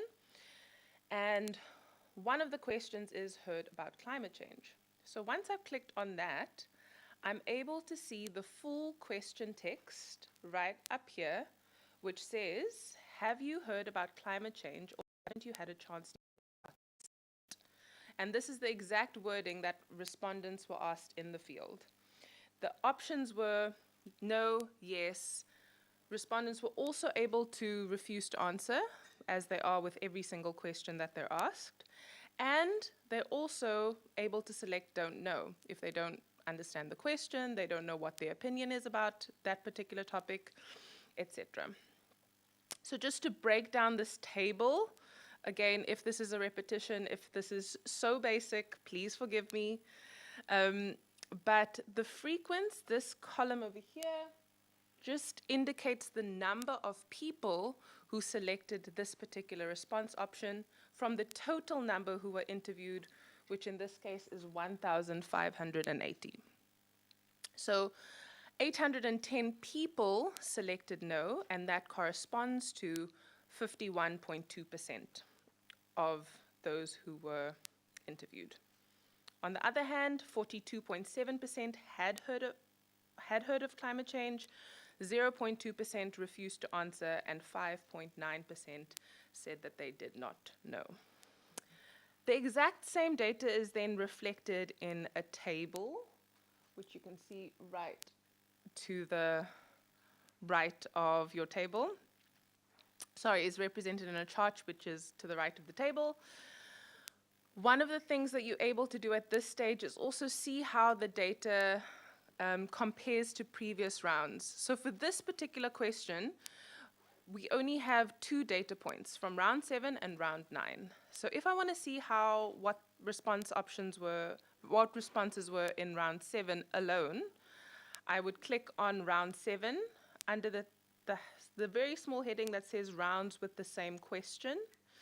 And when we go through another example, I'm going to go through one more example with you guys, you'll see that a lot of questions actually have round 1 to round 9 data, for example. In round 7, which was, let's see, South Africa, round 7, which is this column, this was conducted in 2018. So we know that is the year that we're referring to. 53.9% of people said that they had not heard of climate change, and 41.3% said that they had heard of climate change. If we want to see round 7 and round 9, or all of the rounds that are in which a particular question was asked, we can click on time series, and that takes us to a line chart, which shows us our 2 data points on the same chart. And then also in our table, we can see round 7 data alongside round 9 data, and we can easily differentiate between the two and see the differences, and also start to ask questions about what happened at this particular point in time versus that particular point in time, which explains those differences. One thing that I'm also, if I want to exit time series, so I'm on time series, I've clicked on that button. If I want to exit time series, go back to my original data point, I would then click on